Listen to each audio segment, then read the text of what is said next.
आजच्या कार्यक्रमाचे अध्यक्ष माझे सहकारी प्राध्यापक शरद पाटील,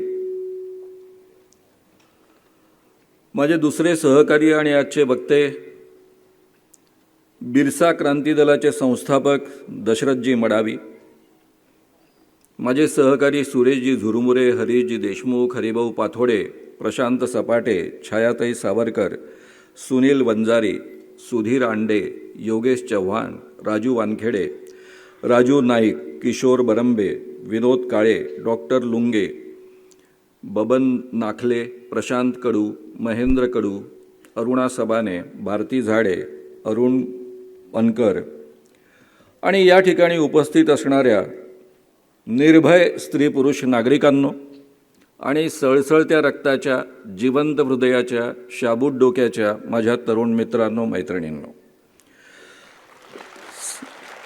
संविधान बचाव महाराष्ट्र बचाव या एका अभियानाच्या निमित्तानं आपण सगळे लोक या ठिकाणी एकत्र जमलो आहोत. जो काही प्रकार आपल्या पुढ्यामध्ये झाला त्याबद्दल त्या लोकांचं मी मनापासून अभिनंदन करतो की त्यांनी असा गोंधळ घातला. अदरवाईज आजच्या कार्यक्रमाची दखल घेतल्या गेली नसते. या निमित्तानं महाराष्ट्रभर याची दखल घेतली जाईल. त्याबद्दल त्यांचे आभार. आणि एवढा गोंधळ सुरू असताना सुद्धा तुम्ही विचलित न होता या सभागृहामध्ये टिकून राहिलात, याबद्दल तुमच्या निर्भयपणाला सुद्धा सलाम आणि अभिनंदन. मित्रांनो, माझ्याकरता ह्या काही गोष्टी नव्या नाही आहेत. ज्यावेळेस मी अखिल भारतीय अंधश्रद्धा निर्मूलनाचं काम सुरू केलं 1982च्या डिसेंबरमध्ये, डे वनपासनं मी या पद्धतीचं वातावरण अनुभवत आलेलो आहे. हे काम सुरू करत असताना मला माझ्या अनेक मित्रांनी सुचवलं होतं, तू असं काम का करतो आहेस? आपल्याला संपूर्ण क्रांती या देशामध्ये घडवून आणायची आहे, त्यामध्ये हा अंधश्रद्धेसारखा विषय घेऊन तू का लोकांपुढे जातो आहे? हे खऱ्या अर्थानं दगडावर डोकं आपटणं आहे. बरं, त्यातल्या त्यात तू नावं घेऊन बोलतो, बाबांचं नाव घेऊन बोलतो, त्या परिसरातल्या देवी अंगात येणाऱ्या स्त्रीचं नाव घेऊन बोलतो, ज्योतिषाचं नाव घेऊन बोलतो. मग अशा परिस्थितीमध्ये तू जिवंत राहशील याची काय गॅरंटी? तर त्यावेळेस मी एवढंच म्हटलं होतं की मी कुठे म्हणतोय मला जिवंत राहायचं आहे म्हणून. म्हणजे ज्यावेळी मी 1982 साली या कामाला सुरुवात केली डिसेंबरमध्ये, त्यावेळेस माझी पूर्ण तयारी होती की आपण जिवंत राहण्यासाठी हे काम करत नाही आहे, आपल्याला हे काम करायचं आहे म्हणून मी करतो आहे. आणि आता एवढे 43 वर्ष उलटल्यानंतर पुन्हा त्याच पद्धतीच्या प्रसंगांना तोंड द्यावं लागतं आहे. यामध्ये माझ्याकरता तरी काही विशेष नाही. विशेष काय आहे मित्रांनो? खरं म्हणजे नागपूरचं एक वैशिष्ट्य राहिलेलं आहे. मी जेव्हा बाहेर असतो, म्हणजे नागपूरच्या बाहेर असतो, 1990 सालापासून मी मुंबईत राहायला गेलेलो आहे. आता अनेकांना नागपूर याबद्दल फार माहिती नसते. दिल्लीमध्ये गेलं, बाहेर कुठेही प्रांतांमध्ये गेलं किंवा इव्हन मुंबईमध्ये अनेक लोक बोलताना म्हणतात, अरे तुम नागपूर से हो, वो नागपूर जहाँ आरएसएस का केंद्र है. त्यावेळेस मी आवर्जून सांगत असतो की हाँ, आरएसएस का मुख्यालय है नागपुर में, लेकिन इसी नागपुर में दीक्षा भूमि भी है. इसी नागपुर में शाहू फुले अंबेडकर विचारधारा, एक बहुत ही ताकतवर विचारधारा दूसरी साइड है. अनेकदा मला प्रश्न विचारला जायचा हा की तुम्ही हे कशाच्या भरोश्यावर सांगता? कारण मी या नागपुरातच राहिलेलो आहे, दीर्घकाळ काम केलेलं आहे. नागपूरचं आणखी एक मोठं वैशिष्ट्य राहिलेलं आहे. वेगवेगळ्या विचारधारेची माणसं एका व्यासपीठावर येऊन बोलत आलीत, आपापले विचार ताकदीनं मांडत आलेत आणि परस्परांचा सन्मान करत आलेत. मी 1-2 प्रसंग फक्त तुमच्या पुढे उद्धृत करून पुढे जातो आहे. मला माहीत आहे ज्या लोकांनी गोंधळ घातला त्यांच्यापैकी 1-2 लोक तरी या ठिकाणी ऐकायला असतील, नाहीतर पुढे यूट्यूबवर त्यांना हे ऐकायला मिळेल, आणि म्हणून त्यांच्याकरता हे मी बोलतो आहे. जेव्हा मी अखिल भारतीय अंधश्रद्धा निर्मूलन समितीच्या नावाने हे काम सुरू केलं, त्यावेळेस सुरुवातीला मला अनेकांनी सुचवलं, इव्हन तरुण भारताच्या अग्रलेखांनी सुचवलं की तुम्ही अंधश्रद्धा निर्मूलनाच्या नावाखाली श्रद्धेचं निर्मूलन करत आहात आणि त्यामुळे श्रद्धा हा अतिशय चांगला विषय आहे, तोच तुम्ही मुळामधनं उखडून टाकता. आता तरुण भारतामध्ये मी स्वतः काम केलेलं होतं. मागो वैद्य यांनीच मला पत्रकार बनवलेलं होतं. मागो वैद्य जे RSSचे पुढे बौद्धिक प्रमुख राहिलेले आहेत, एवढंच नव्हे तर त्यांच्यासोबत दिभा घुमरे होते. हे दोघेही तरुण भारताचे संपादक. त्यांच्या हाताखाली मी काम केलं, पत्रकारिता शिकलो. आणि मी नेहमी आवर्जून सांगत असतो की त्यांनी कधीही त्यांची वैचारिक बंधनं माझ्यावर लादली नाहीत. तरुण भारतामध्ये मी जे लेखन केलं 4 वर्ष, महाविद्यालयाचा परिसर त्या कॉलमचं नाव असायचं. त्या कॉलममध्ये स्त्रियांनी कुंकू लावावं की नाही, मंगळसूत्र गळ्यामध्ये घालावं की नाही, याही पद्धतीच्या चर्चा झालेल्या आहेत आणि त्या तरुण भारतानं त्या काळातल्या छापलेल्या आहेत. जेव्हा मी अखिल भारतीय अंधश्रद्धा निर्मूलन समितीच्या नावाने या कामाला सुरुवात केली आणि या पद्धतीचे प्रश्न उपस्थित व्हायला लागले, त्यावेळेस आपला विदर्भ साहित्य संघाचा हा सगळ्यात मोठा हॉल होता आपला, त्याला धनवडे नाट्य मंदिर असं आपण म्हणायचो. त्या हॉलमध्ये आम्ही 2 परिसंवाद आयोजित केले. पहिला परिसंवाद होता श्रद्धा आणि अंधश्रद्धा. त्यामध्ये खरं म्हणजे मी ज्युनियर असताना सुद्धा सगळ्या वक्त्यांना एक टिपण दिलं होतं की तुम्हाला हे 4 मुद्दे प्रत्येकाला कंपल्सरी मांडायचे आहे. श्रद्धा म्हणजे नेमकं काय, नंबर 2चा मुद्दा अंधश्रद्धा म्हणजे नेमकं काय, आणि अंधश्रद्धा निर्मूलन करताना श्रद्धेला हात न लावता कशा पद्धतीनं निर्मूलन करायचं आणि त्याचे मार्ग काय असू शकतात, आणि 4था मुद्दा श्रद्धा टिकवून अंधश्रद्धा निर्मूलन कसं करता येईल याचं मार्गदर्शन. पहिल्या दिवशी 6 वक्ते बोलायला उभे. 2 दिवस हा परिसंवाद चालला होता. धनवटे नाट्यगृह तुडंब भरलं होतं. कदाचित तुमच्यापैकी एखाद दुसरी व्यक्ती त्याला हजर असेल. आणि पहिल्या दिवशीचे अध्यक्ष होते प्राचार्य राम शेवाळकर. बोलणाऱ्या वक्त्यांमध्ये होते मागो वैद्य, दिभा घुमरे, श्रीभा वर्णेकर जे संस्कृतचे पंडित होते, कवी अनिल देशपांडे त्यांचं नाव. या पद्धतीची 6 माणसं एका बाजूनं आणि दुसऱ्या बाजूनं 6 माणसं होती. त्यात होते आमच्या बाजूनं अध्यक्ष होते भाल भोळे, बोलणाऱ्यांमध्ये मी, रूपाताई कुलकर्णी, त्यानंतर गडकरी, श्रीमती गडकरी, मला वाटतं उषाताई गडकरी त्यांचं नाव आहे, त्यानंतर यशवंत मनोहर, यासारखी टोटल 6 माणसं आमच्या बाजूनं, 6 माणसं त्यांच्या बाजूनं आणि एक जंगी परिसंवाद झाला. प्रत्येकाने आपापल्या पद्धतीनं आपापली मतं ताकदीनं मांडली. जेव्हा मी अंधश्रद्धेचं काम करायला लागलो आणि 5-6 वर्ष व्हायला लागलेत, साधारणतः 86-87 सालची ही गोष्ट असेल किंवा 85ची गोष्ट असेल, अनेक तक्रारी बाळासाहेब देवरस जे RSSचे इथले प्रमुख आहेत त्यांच्याकडे जायचे. त्यामध्ये प्रामुख्यानं गावगावच्या बाबांकडनं RSSची लोक येऊन सांगायची की हा श्याम मानव नावाचा माणूस आहे जो तुम्ही तरुण भारतानेच मोठा बनवला आहे. या तरुण भारतामधला तुमचा हा पत्रकार धर्माचं असं करतो, तसं करतो, आपलं असं नुकसान करतो, तसं करतो, आणि खूप पद्धतीच्या ह्या तक्रारी जायच्या. याला आवर घातला पाहिजे असं सांगितलं. मागो वैद्यांना आणि दिभा घुमरेंना बोलावून घेतलं. देवरसांनी त्यांना प्रश्न विचारला की हा तुमचा श्याम मानव काय करतो आहे. माझी एक सवय होती त्याही काळामध्ये मी सगळ्या लोकांना इन्व्हॉल्व करून घेत असे. इवन मागो वैद्यांना, दिभा घुमरेंना, वेगवेगळ्या विचारधारेच्या लोकांना माझ्या शिबिरांना बोलवत असे, त्यांची मतं मांडण्यासाठी त्यांना सांगत असे, आणि त्यांनी आपली मतं मांडल्यानंतर पोरांना प्रश्न विचारण्याची उभा असे, आणि मग माझे कार्यकर्ते या चळवळीमध्ये समाविष्ट झालेले शिबिरातली मुलं प्रश्न विचारत असत आणि त्याची ती उत्तरं देत असत. म्हणजे दोन्ही प्रकारचे विचार त्यांच्या पुढ्यात यावे हा त्यामागचा उद्देश असायचा. त्यामुळे त्यांना मी नेमकं काय करतोय, कशा पद्धतीनं मांडणी करतोय याची नीट कल्पना होती. त्यांनी बाळासाहेब देवरसांना समजावून सांगितलं. देवरसांना हे सगळं समजावून सांगितल्यानंतर देवरसांनी हे उद्गार काढले की आपल्याला कुठे आपल्या घरामध्ये साप हवा आहे. पाहुण्याच्या लाठीनं जर साप मरत असेल तर ती चांगली गोष्ट आहे. मित्रांनो, हेच जेव्हा मला 1.5 वर्षापूर्वी 2 वर्षापूर्वी राहुल गांधींनी विचारलं की तुम्ही नागपूरमधनं हे काम सुरू केलं आणि RSSचं इथं मुख्यालय आहे, असं असताना सुद्धा RSSचं मुख्यालय असताना तुम्हाला RSSने विरोध नाही केला का.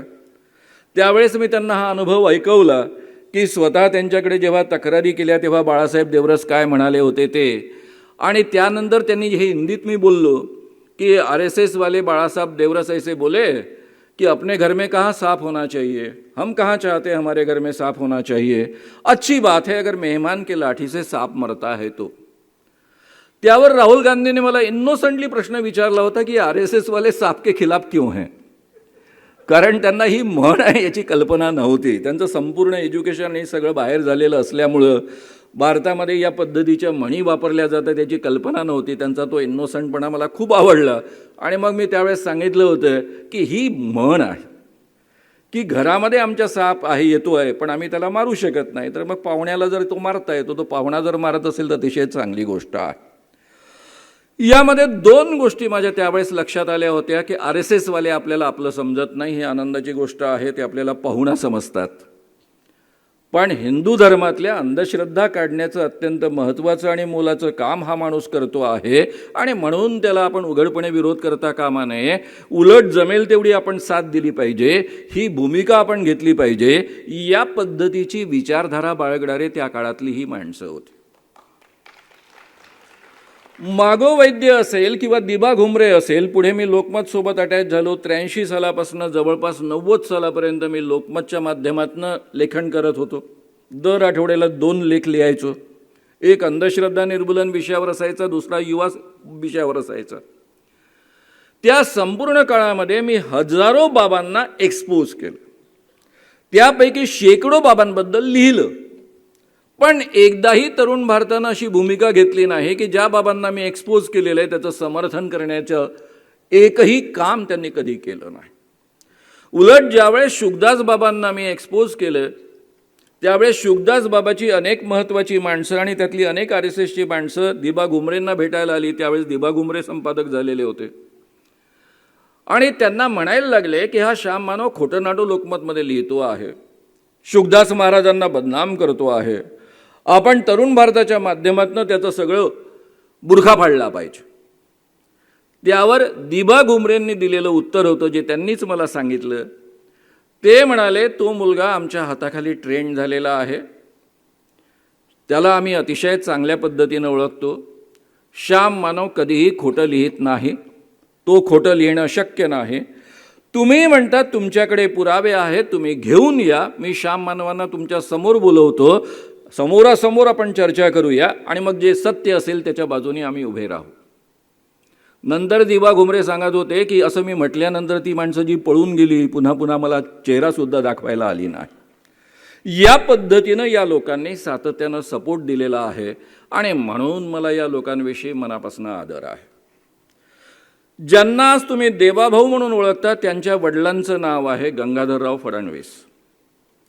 मी नागपूरमध्ये जेव्हा आलो, इमर्जन्सीमध्ये जेलमध्ये गेलो होतो, इंदिरा गांधींना विरोध केला, त्यांनी इमर्जन्सी लादली म्हणून, आणि हा विरोध केल्यानंतर 10 महिने जेलमध्ये घालवले, त्यानंतर सुटलो, त्यानंतर यवतमाळमध्ये यावं लागलं कारण माझ्या वडिलांनी माझं घर विकून टाकलेलं होतं वर्ध्याचं आणि कोणतंच कॉलेज मला प्रवेश देत नव्हतं।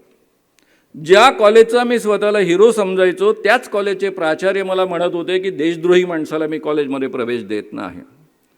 आणि मग नाईलाजानं मी यवतमाळमध्ये रसबंदी सुरू करायचं ठरवलं आणि ती रसबंदी सुरू करत असतानाच इमर्जन्सी हटवून इंदिरा गांधींनी निवडणुका जाहीर केल्या आणि मग 77च्या निवडणुकांमध्ये त्यावेळेस खरं म्हणजे आम्ही जनता पार्टीचं गठन केलं। विदर्भामध्ये कोणते पक्ष होते त्या काळामध्ये?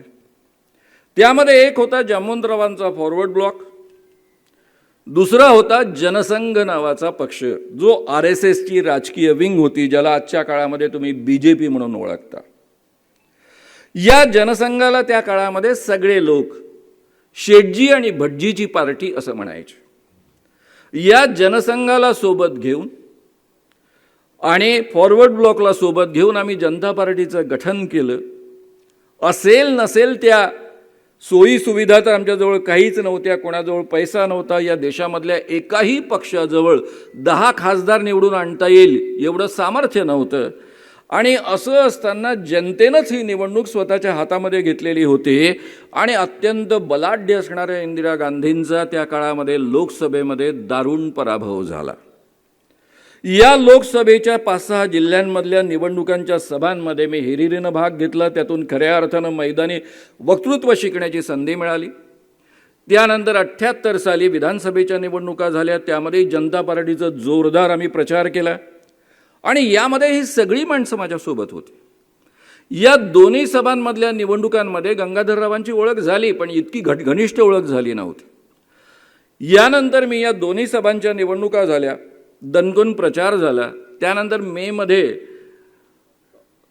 ज्यांना आपण नगरपरिषदांच्या म्हणतो त्या पद्धतीच्या निवडणुका झाल्या आणि त्या निवडणुकांनंतर मग मी शिकण्याकरता, कारण आता वातावरण बदललं होतं, महाराष्ट्रातलंही सरकार बदललं होतं, महाराष्ट्रामध्ये जनता पार्टी प्लस शरद पवार यांचं सरकार आलेलं होतं, देशामधलं सरकार बदललेलं होतं, जनता पार्टीचं सरकार आलेलं होतं आणि मग मी नागपूरमध्ये MA फायनल करण्याकरता आलो. त्यावेळेस गंगाधररावांची छान ओळख झाली. गंगाधरराव अभिमानानं इतरांना सांगत असेल, हा पोरगा माझा मित्र आहे, त्यांच्यापेक्षा वयाने मी लहान असताना सुद्धा. आणि ते नागपुरामध्ये मोठं प्रस्थ होतं त्यांचा खूप सन्मान होता, मोठे लीडर होते आणि अतिशय बरोबरीनं वागवत असत. अतिशय उदार मनाचा माणूस, सगळ्यांना सोबत घेऊन चालणारा माणूस. माझे विचार त्यांच्यापेक्षा अतिशय भिन्न याची कल्पना असताना सुद्धा माझ्या विचारांचा सन्मान करणारा माणूस. तेच मी मागो वैद्यांबाबत पाहिलं. मागो वैद्यांसमोर किंवा दिवा घुमरेंसमोर आम्ही मनुस्मृतीबद्दल अनेकदा चर्चा केल्या, पण एकदाही या दोन्ही संपादकांनी मनुस्मृतीचं कोणत्याच अर्थानं कधी समर्थन केलं नाही. तुम्हाला त्यांच्या एकाही अग्रलेखामध्ये याचं समर्थन आढळणार नाही. या पद्धतीच्या जातीव्यवस्थेचं समर्थन केलं नाही. फार वेगळ्या पद्धतीनं विचार करणारी माणसं होते, इतरांच्या विचारांचा सन्मान करणारी माणसं होती आणि या पद्धतीच्या परिसंवादामध्ये ते हिरिरीनं सहभागी होत असत, आपली मतं मांडत असत, दुसऱ्यांची मतं ऐकत असत. या पद्धतीचं एक सुंदर वातावरण नागपूरमध्ये राहिलेलं आहे, ज्यामध्ये एका बाजूने यशवंत मनोहर बोलता आहे, दुसऱ्या बाजूनं मागो वैद्य बोलता आहे, एका बाजूनं भाल भोळे बोलत आहेत, दुसऱ्या बाजूनं राम शेवाळकर बोलत आहेत. राम शेवाळकर विचारांनी RSSच्या विचारांची अशी समजूत असली तरी त्यांचे विचार वेगळे होते, पण माझ्या विचारांशी ते जुळणारे नव्हते. पण तरी सातत्यानं ते माझ्या पाठीशी उभे राहिले. एकदा त्यांनी विनोदच केला. बाबा आमटेंच्या समोर त्यांच्या आनंदवनामध्ये ते म्हणाले, श्याम देवाला मानतो की नाही मला माहीत नाही आहे, पण इतके वर्ष तो अंधश्रद्धा निर्मूलनाचं काम करतो आहे, जीव धोक्यामध्ये घालून काम करतो आहे, जाहीर बाबांची नावं घेऊन काम करतो आहे आणि तरी तो इतके वर्ष जिवंत आहे. त्याचं कारण असं आहे की माझी श्रद्धा अशी आहे की देव त्याच्या पाठीशी ठामपणे उभा आहे, म्हणून तो जिवंत आहे. आता याला तुम्ही व्यंग म्हणा किंवा त्यांचं प्रामाणिक मत म्हणा. तर ह्या पद्धतीची माणसं मी सातत्यानं पाहत आलो आहे आणि त्या पार्श्वभूमीवर आजचा जो झाला प्रकार, त्याबद्दल मी त्यांचं मनापासून अभिनंदन करतो. कारण त्यामुळं जे मी म्हणतो आहे, जे दशरथ मडावी म्हणता आहेत, शरद पाटील म्हणता आहेत की यांनी संविधान धोक्यामध्ये आणलेलं आहे, लोकशाही धोक्यामध्ये आणलेली आहे, त्याचा हा ज्वलंत आणि उत्कृष्ट पुरावा आहे. मला अनेक दिवसांपासून असं वाटत होतं की आपली भाषणं फार मिळमिळीत व्हायला लागलेली आहे. काही समोर संघर्ष नसेल तर त्या भाषणामध्ये दम नसतो. या बिचाऱ्यांना हे माहीतच नाही आहे की यांच्या बापांचा सोबती राहिलेला माणूस आहे मी. त्यामुळे त्यांना स्वाभाविकच कल्पना नसते आणि ते बिचारे आपल्याच पद्धतीची यंत्रणा वापरण्याचा प्रयत्न करतात. उलट अशा पद्धतीची यंत्रणा वापरल्यामुळं काय होणार आहे ते आता मी तुम्हाला सांगतो. नागपुरातली जी संपूर्ण पुरोगामी चळवळीतली माणसं आहे, जी अर्धवट झोपा काढतायत, ती आता खडबडून जागी होतील. काय होत राहतं असं, करू नाही करू, ते काँग्रेसवाल्यांचा पण काही भरोसा आहे काय? ते शरद पवारवर किती विश्वास ठेवायचा आणि ते उद्धव ठाकरेंवर कसा काय विश्वास ठेवायचा? आता या सगळ्यांना नीट कळायला लागेल की बाबा रे, इतकं सोपं काम नाही राहिलेलं. आता ही जी नवी पिलावळ निर्माण झालेली आहे, जी स्वतः या देशाचा पुन्हा स्वतःला स्वामी समजते, हा देश यांच्या मालकाचा आहे, मालकीचा आहे, यांच्या बापाचा आहे असं ज्यांना वाटतं, ती माणसं आता ठिकठिकाणी या पद्धतीनं गोंधळ घालणार आहे. मग ज्ञानेश महाराजांना जबरदस्तीनं माफी मागायला लावणार आहे, निखिल वागळे आणि कंपनीवर पोलिसांच्या सुरक्षेमध्ये हल्ला करणार आहे. ही सगळी यंत्रणा या पद्धतीनं ही राबवायला सुरुवात करणारी गोष्ट म्हणजे या पद्धतीची यंत्रणा ही आता समजून घेतली आपण पाहिजे. आणि फुले शाहू आंबेडकरांच्या सगळ्या विचारांच्या लोकांनी आता एकत्रितपणे लढाई देण्याची ही वेळ आहे, हे आपण समजून घेतलं पाहिजे. आपले वेगवेगळे गट तट, आरोप प्रत्यारोप, स्वतःच्या महत्वाकांक्षा, तो का मी का निवडून येऊ नये, त्यांनीच का मी का उभं राहू नये, या ज्या छोट्या मोठ्या महत्वाकांक्षा आहेत त्या कृपया बाजूला सारा. लक्षात घ्या, जर ही राज्यघटना उरली नाही, जर या देशामध्ये लोकशाही उरली नाही, तर फुल्यांनी जे वर्णन करून ठेवलेलं होतं पेशवाईमधलं ते पुन्हा मी एकदा तुमच्या पुढ्यामध्ये रिपीट करतो. ही पेशवाई कशामधनं निर्माण झालेली होती? शिवाजी महाराजांच्या सुराज्यामधनं.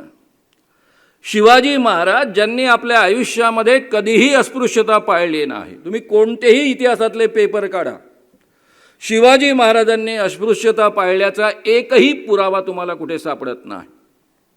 त्या काळामध्ये अस्पृश्यता अतिशय काटेकोरपणे पाळली जात असे, असा तो कालावधी होता. शिवाजी महाराज वेगवेगळ्या जाती धर्मातल्या लोकांसोबत जेवण सोबत घेत असत.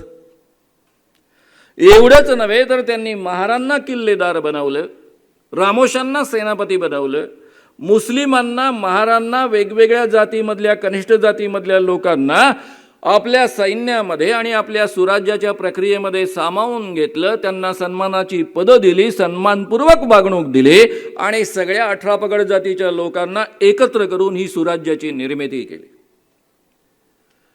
त्या शिवाजी राजांच्या सुराज्यामधनं पेशवाई निर्माण झाली. आणि ही जी पेशवाई निर्माण झाली त्याबद्दलचं वर्णन फुल्यांनी करून ठेवलेलं आहे. इंग्रजांच्या काळातलं हे वर्णन आहे. देशावर इंग्रजांची सत्ता होती, अबाधित सत्ता होती. आणि त्याही काळामध्ये पुण्यातल्या रस्त्यावरनं भर दुपारी जर अतिशूद्र माणसांना चालायचं असेल, रणरणतं ऊन होतं, रस्ते सगळेच्या सगळे दगडांचे होते, काळ्या दगडांचे होते, म्हणजे ते किती तापत असतील याचा तुम्ही विचार करा. या मे महिन्यातल्या रणरणत्या उन्हामध्ये सुद्धा त्यांना अनवाणी पायाने चालावं लागायचं, कारण पायामध्ये चप्पल घालण्याचा अधिकार नव्हता. जो चांभार चप्पल बनवतो त्याला सुद्धा चप्पल घालण्याचा अधिकार नव्हता. केवळ एवढंच नव्हे तर त्यांनी रस्त्यामध्ये थुंकून रस्ता अपवित्र करू नये म्हणून गळ्यामध्ये मडकं बांधलेलं असायचं. आणि त्याच्या पायाची मागे पावलं जी उमटतात त्या पावलांमुळे इतरांना विटाळ होऊ नये म्हणून मागे त्यांनी झाडू बांधायचा असे. या पद्धतीचं दृश्य पुण्यामधलं हे दृश्य आहे, त्या काळामध्ये वर्णन करून ठेवलेलं आहे.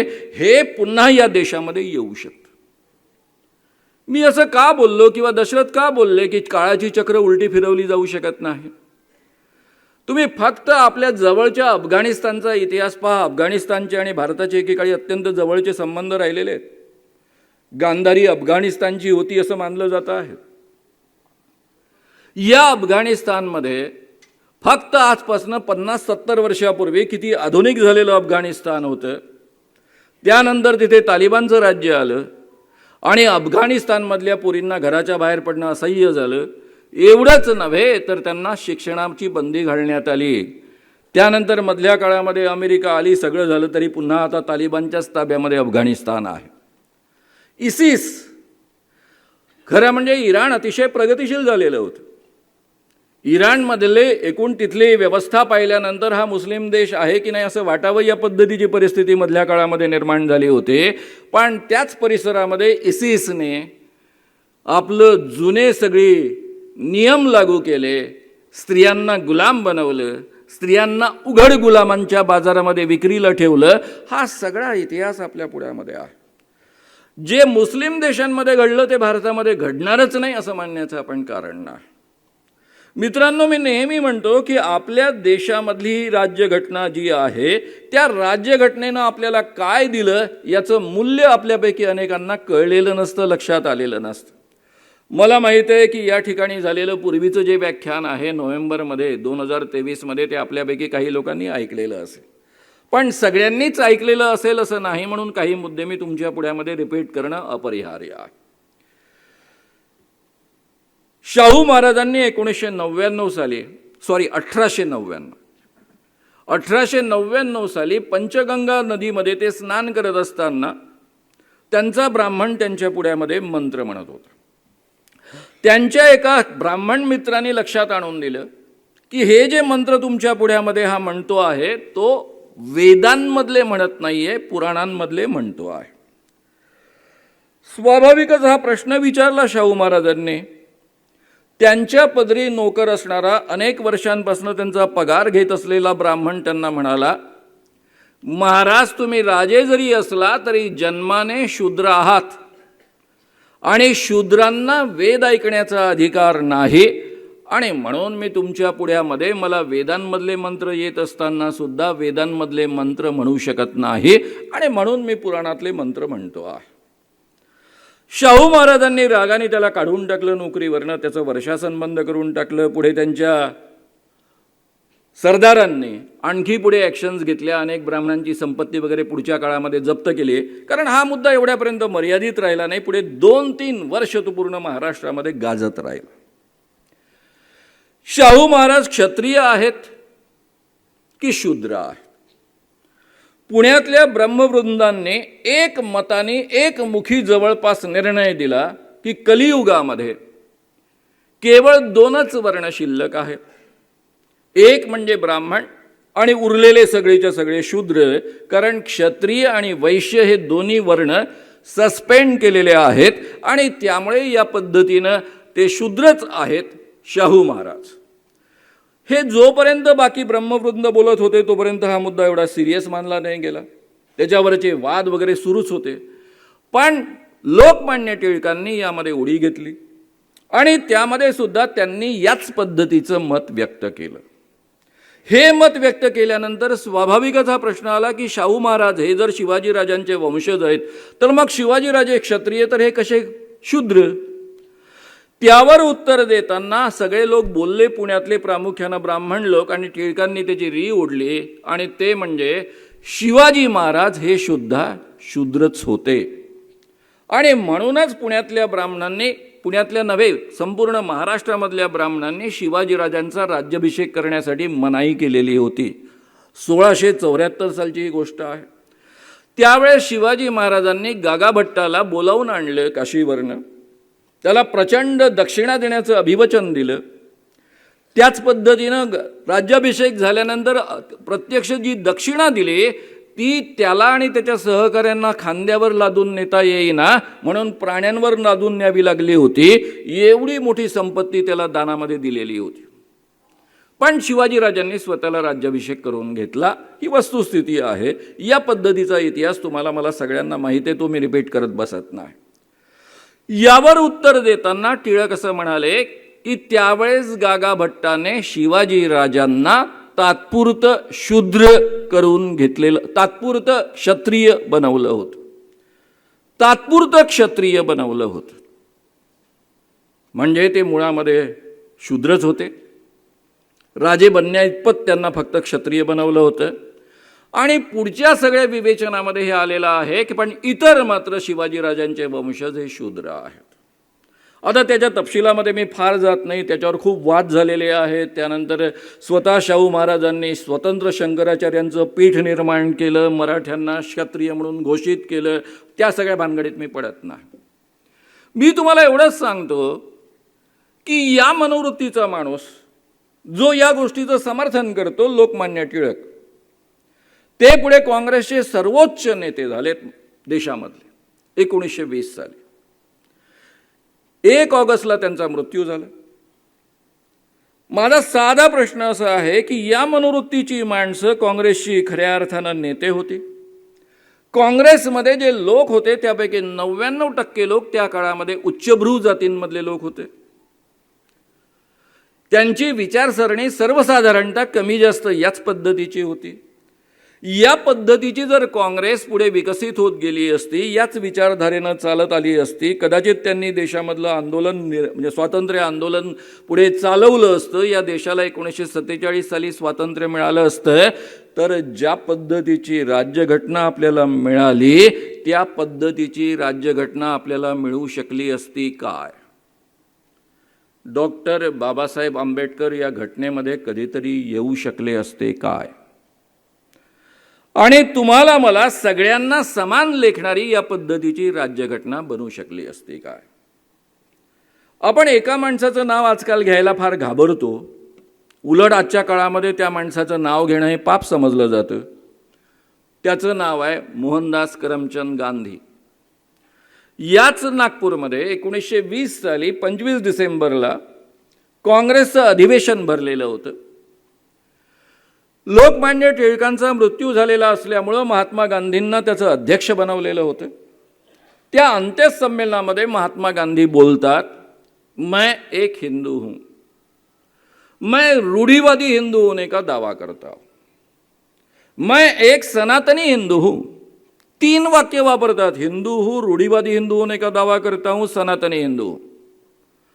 मेरे धर्म में जो छुआछूत की प्रथा है वो एक सबसे बड़ा पाप है और इस पाप को मिटाना मैं अपना कर्तव्य मानता हूं. महात्मा गांधी एवढं बोलल्यानंतर पुढचं त्यांचं वाक्य आहे, जो व्यक्ति जाति के आधार पर इंसान में भेद करता है, ऊंच नीच मानता है, वो कभी भी सनातनी हिंदू नहीं हो सकता है. म्हणजे त्यांनी सनातनी हिंदुत्वाची फार वेगळी व्याख्या केलेली होती.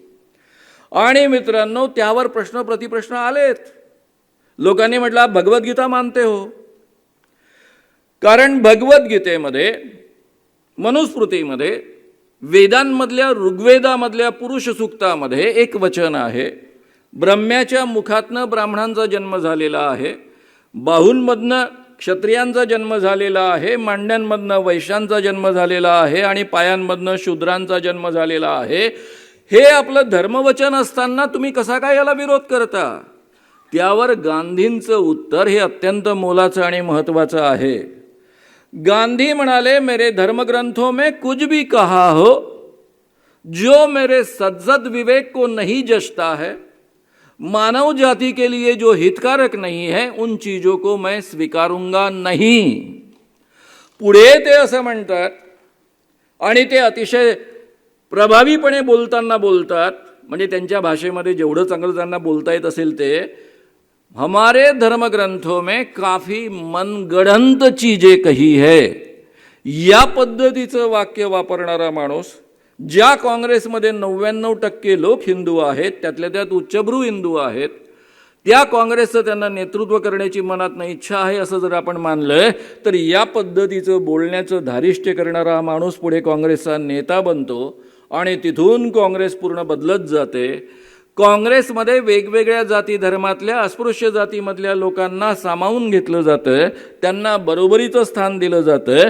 काँग्रेसच्या अधिवेशनांमधनं आणि आंदोलनामधनं जाती व्यवस्था आणि प्रामुख्यानं अस्पृश्यता पूर्णतः गाळली जाते, टाळली जाते आणि सगळ्यांना समान सन्मान दिला जातो. एवढंच नव्हे तर ज्या देशामधल्या स्त्रिया घराच्या बाहेर पडत नसत, त्यांना अतिशय प्रभावीपणे या आंदोलनामध्ये समाविष्ट करून घेतलं जातं. आणि ह्या स्त्रिया, घरामध्ये वापरणाऱ्या स्त्रिया, इंग्रजांच्या बंदुकांपुढे आणि तोफांपुढे निर्भयपणे हमें आझादी चाहिए म्हणून नारे लगावत पुढे चालत जातात, चले जाओचा नारा देत राहतात. या पद्धतीचं सुंदर वातावरण संपूर्ण देशामध्ये निर्माण केलं जातं.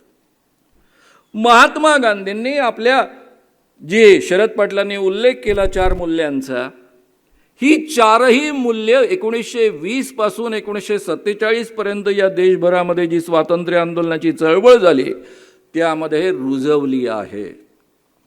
पहिलं मूल्य समतेचं.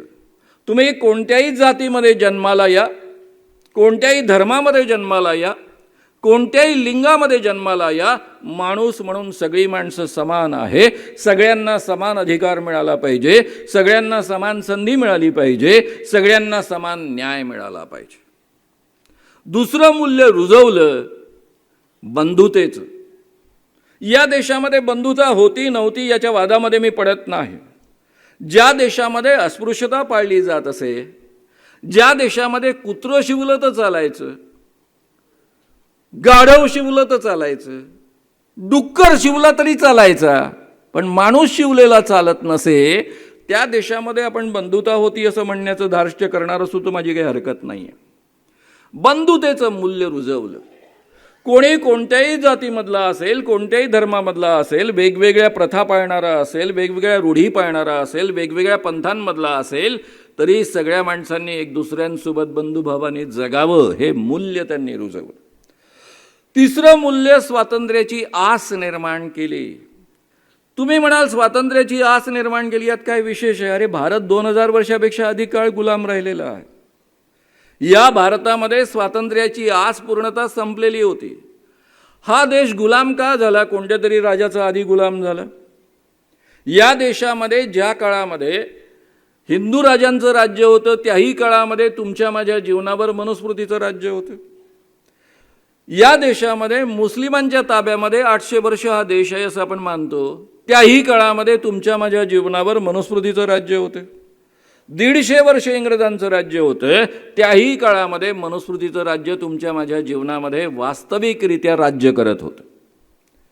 इंग्रजांच्या काळामध्ये या देशामध्ये इंग्रज कधीही एका दिवशी 1 लाखापेक्षा अधिक आले नाहीत.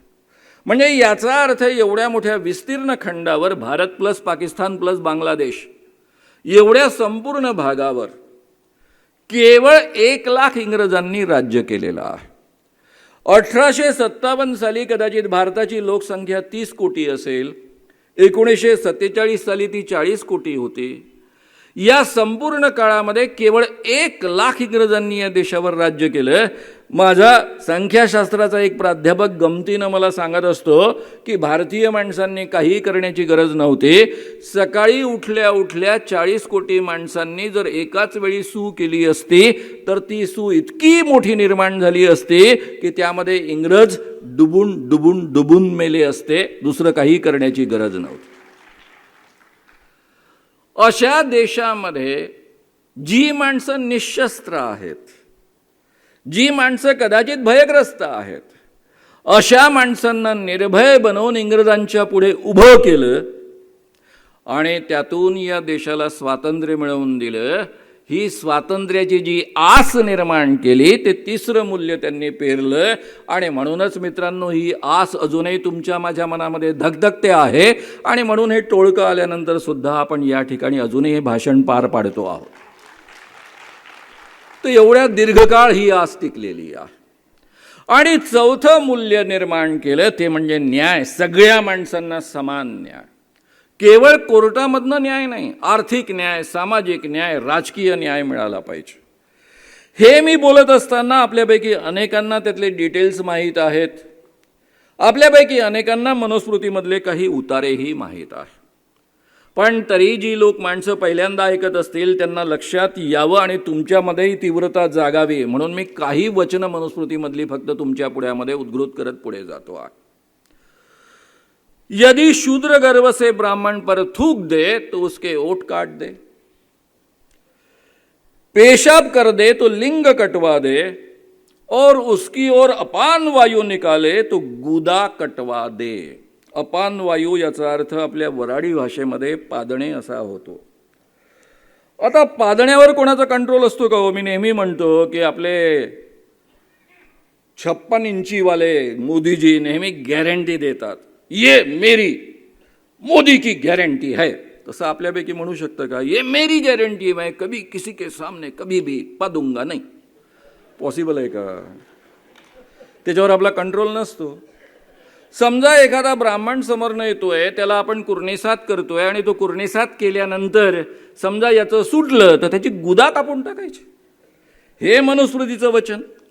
मनुस्मृतीमध्ये ब्राह्मणांच्या बाजूने किती ती झुकलेली आहे नव्हे, सर्वथा ब्राह्मणांच्या हितासाठी कशी निर्माण झाली आहे समजून घ्यायचं असेल तर ब्राह्मणाची संपत्ती कोणत्याही परिस्थितीमध्ये राजानं ताब्यामध्ये घेता कामा नये असा स्पष्ट आदेश आहे. आणि वरून राजाला सांगितलं की राजाने वारंवार धर्माच्या करता यज्ञ करायचे. राजा यज्ञ करे और ब्राह्मणों को क्या क्या दान दे? स्त्री दान दे, गृह दान दे, शय्या दान दे, वाहन दान दे, आदि भोग साधक पदार्थ और धन दे. म्हणजे दर यज्ञाच्या वेळी प्रत्येक ब्राह्मणाला एक एक बाई अर्पण करायची, त्याला वापरण्याकरता स्त्री द्यायची. ब्राह्मणांना या देशामध्ये किती स्त्रियांशी विवाह करायचे याचं मुळीच बंधन नव्हतं. ते चारही वर्णातल्या स्त्रियांशी लग्न करू शकत असत. ब्राह्मण, क्षत्रिय, वैश्य, शूद्र, त्याशिवाय ह्या ज्या स्त्रिया यायच्या त्यांच्या वाट्याला, ज्या यज्ञामुळं मिळायच्या, त्या आणखी त्यांना ठेवायचा अधिकार. त्यामुळे चारचं वगैरे काही असं बंधन नव्हतं. मी नेहमी म्हणतो की या आपल्या राज्यघटनेने आपल्याला काय दिलं? सगळं काही दिलेलं आहे. मी बोलताना नेहमीच म्हणतो की मला असं म्हणता येतं की श्याम मानव नावाचा माणूस तुमच्या पुढ्यामध्ये बोलतो आहे. मला जर परंपरेनुसार बोलायचं झालं असतं तर मला म्हणावं लागलं असतं की श्याम मानव नावाचा एक शूद्र तुमच्या पुढ्यामध्ये बोलतो आहे. कारण आपला वर्ण हा आपल्या आईवडिलांच्यानुसार ठरत असतो. माझे आईवडील जर शेतकरी आहेत तर मग मी शूद्रच ठरणार, दुसरं कोण ठरणार? त्यामुळे या देशामध्ये या पद्धतीची ओळख होती. अनेकांना हा प्रश्न पडतो की या देशामध्ये खऱ्या अर्थानं ब्राह्मणांना काय दिलं? एक तर मी लक्षात घ्या, मी सगळे बोलत असताना माझ्या बोलण्यातनं काही वेळेस असं वाटू शकतं तुम्हाला की मी ब्राह्मण द्वेष्टा आहे. मी मुळीच ब्राह्मण द्वेष्टा कोणत्याच अर्थानं नाही. उलट विनोबांच्या आश्रमामध्ये मी जास्त काळ राहिलेलो आहे, त्यांच्या तालमीत तयार झालेलो आहे. आचार्य दादा धर्माधिकारी हेही जन्मानं ब्राह्मण होते. त्यांनी आमची वैचारिक पायाभरणी केलेली आहे. मागो वैद्य आणि दिवा घुमरे या दोघांचंही नाव मी तुमच्या पुढ्यामध्ये घेतलं. तेही जन्माने ब्राह्मण होते. तेच कसायला देवभाऊचे वडीलसुद्धा ब्राह्मणच होते. या सगळ्या ब्राह्मणांचं माझ्या जीवनामध्ये मोठं योगदान राहिलेलं आहे. मी ब्राह्मण जातीचा कोणत्याच अर्थानं द्वेष करत नाही. माझ्या चळवळीचे 2 अध्यक्ष ब्राह्मण राहिलेले आहेत आणि एक तर मरेपर्यंत कार्याध्यक्ष आमचे ब्राह्मण राहिलेले आहेत. त्यामुळे ब्राह्मण जात म्हणजे नेमकं काय? जो स्वतः ब्राह्मण जातीमध्ये जन्माला येतो आणि इतरांना आपल्यापेक्षा कनिष्ठ मानतो, मी इतरांपेक्षा श्रेष्ठ आहे, तो ब्राह्मणी मनोवृत्तीचा, त्याचा मी निषेध करतो आहे. पण अनेक माणसं अशी असतात जी ब्राह्मण जातीमध्ये जन्माला येत नाहीत, दुसऱ्या जातीमध्ये जन्माला येतात आणि ती मात्र इतरांपेक्षा आपण श्रेष्ठ आहोत असं मानतात. बाकीचे दलित, कनिष्ठ, अतिशूद्र असं मानतात. तीही माणसं तेवढीच घातक आहे, तीही माणसं ब्राह्मणी मनोवृत्तीची आहे आणि तीही माणसं निषेधार्ह आहेत असं मी मानत असतो. त्यामुळे जो माणूस समानता मानतो, माणसाला माणूस मानतो, माणसाला माणूस म्हणून सन्मान देतो, तो माझ्या दृष्टीनं ब्राह्मण जातीत जन्माला आला काय आणि कोणत्याही जातीमध्ये जन्माला आला काय, तो ब्राह्मण नाही. जो माणूस इतरांपेक्षा मी श्रेष्ठ असं मानतोय तो ब्राह्मणी मनोवृत्तीचा माणूस आहे. त्याचा आपण या ठिकाणी निषेध करतोय हे आपण समजून घेतलं पाहिजे. ब्राह्मणांना या आपल्या राज्यघटनेने काय दिलेलं आहे? ब्राह्मण स्त्रियांना अधिकार नव्हता ब्राह्मणाशिवाय इतर कुणाशी लग्न करण्याचा. ती प्रेमात जरी पडली असेल तरी तिला अधिकार नव्हता. समजा तिने एखादा चुकून दुसऱ्या वर्णातल्या माणसाशी लग्न केलं तर तिला होणारी मुलं ही चांडाळ असत, त्यांना जगण्याचा अधिकार नसे. गावामध्ये गावकुसा बाहेर सुद्धा राहण्याचा अधिकार नसे, त्यांना स्मशानामध्ये राहावं लागत असे. या राज्यघटनेनं आपल्या सगळ्यांना काय दिलं हे सांगताना मी नेहमी माझ्या 3 मित्रांची नावं घेत असतो. एक डॉक्टर नरेंद्र जाधव आहेत, रिझर्व्ह बँकेचे मोठे अधिकारी राहिलेले आहेत, माझे मुंबईचे अध्यक्ष राहिलेले आहेत. दुसरे आमचे प्रकाश आंबेडकर आहेत. तिसरे माझे चळवळीमध्ये मला नेहमी साथ देणारे पण सध्या दुसऱ्या बाजूनं उभे असलेले रामदासजी आठवले आहेत. या 3ही मित्रांच्या बायका ब्राह्मण आहेत आणि यांना मुलं आहेत. जर मनुस्मृती या देशामध्ये लागू झाली असते तर या सगळ्या मुलांना चांडाळ म्हटलं गेलं असतं, त्यांना माणूस म्हणून जगण्याचा अधिकार मिळाला नसता. ब्राह्मण स्त्रियांना हा अधिकार पहिल्यांदा या राज्यघटनेच्या माध्यमातून अधिकृतरित्या प्राप्त झालेला आहे की ते ब्राह्मण स्त्री सुद्धा, इतर वर्णामधली स्त्री सुद्धा, तिला जो पुरुष आवडतो, ती ज्या पुरुषाच्या प्रेमात पडू इच्छिते किंवा पडते, ज्या पुरुषाशी लग्न करू इच्छिते त्या पुरुषाशी तिला लग्न करण्याचा अधिकार मिळालेला आहे आणि तिची मुलंसुद्धा इतर माणसांसारखी सन्माननीय राहणार आहे याची गॅरंटी आपल्या राज्यघटनेनं दिलेली आहे. मी आणखी एक उदाहरण देताना देत असतो, ते पुन्हा मी तुमच्या पुढ्यामध्ये रिपीट करेन. मला काय करावं लागलं असतं? मी शेतकऱ्याचा मुलगा आहे, मी शेती करायला लागलो असतो. दुसरं मला काही करण्याचा अधिकार नसता. मी ना कॉलेजमध्ये प्राध्यापक म्हणून मी किंवा डॉक्टर शरद पाटील शिकवू शकलो असतो, ना तुमच्या पुढ्यामध्ये येऊन अशी भाषणं देऊ शकलो असतो, ना दशरथला या पद्धतीने येऊन आपलं सगळ्यांचं प्रबोधन करण्याची संधी मिळाली असती. हे तर अधिकार आपल्या सगळ्यांना मिळालेच आहेत, पण माझ्या एका मित्राला पण हा अधिकार मिळालेला आहे.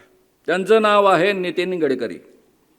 कॉलेज जीवनापासूनचे माझे चांगले मित्र आहेत, दुसऱ्या बाजूने आहेत विचारांच्या, आणि तरीही आज त्यांना संपूर्ण जग रोडकरी म्हणून ओळखतं.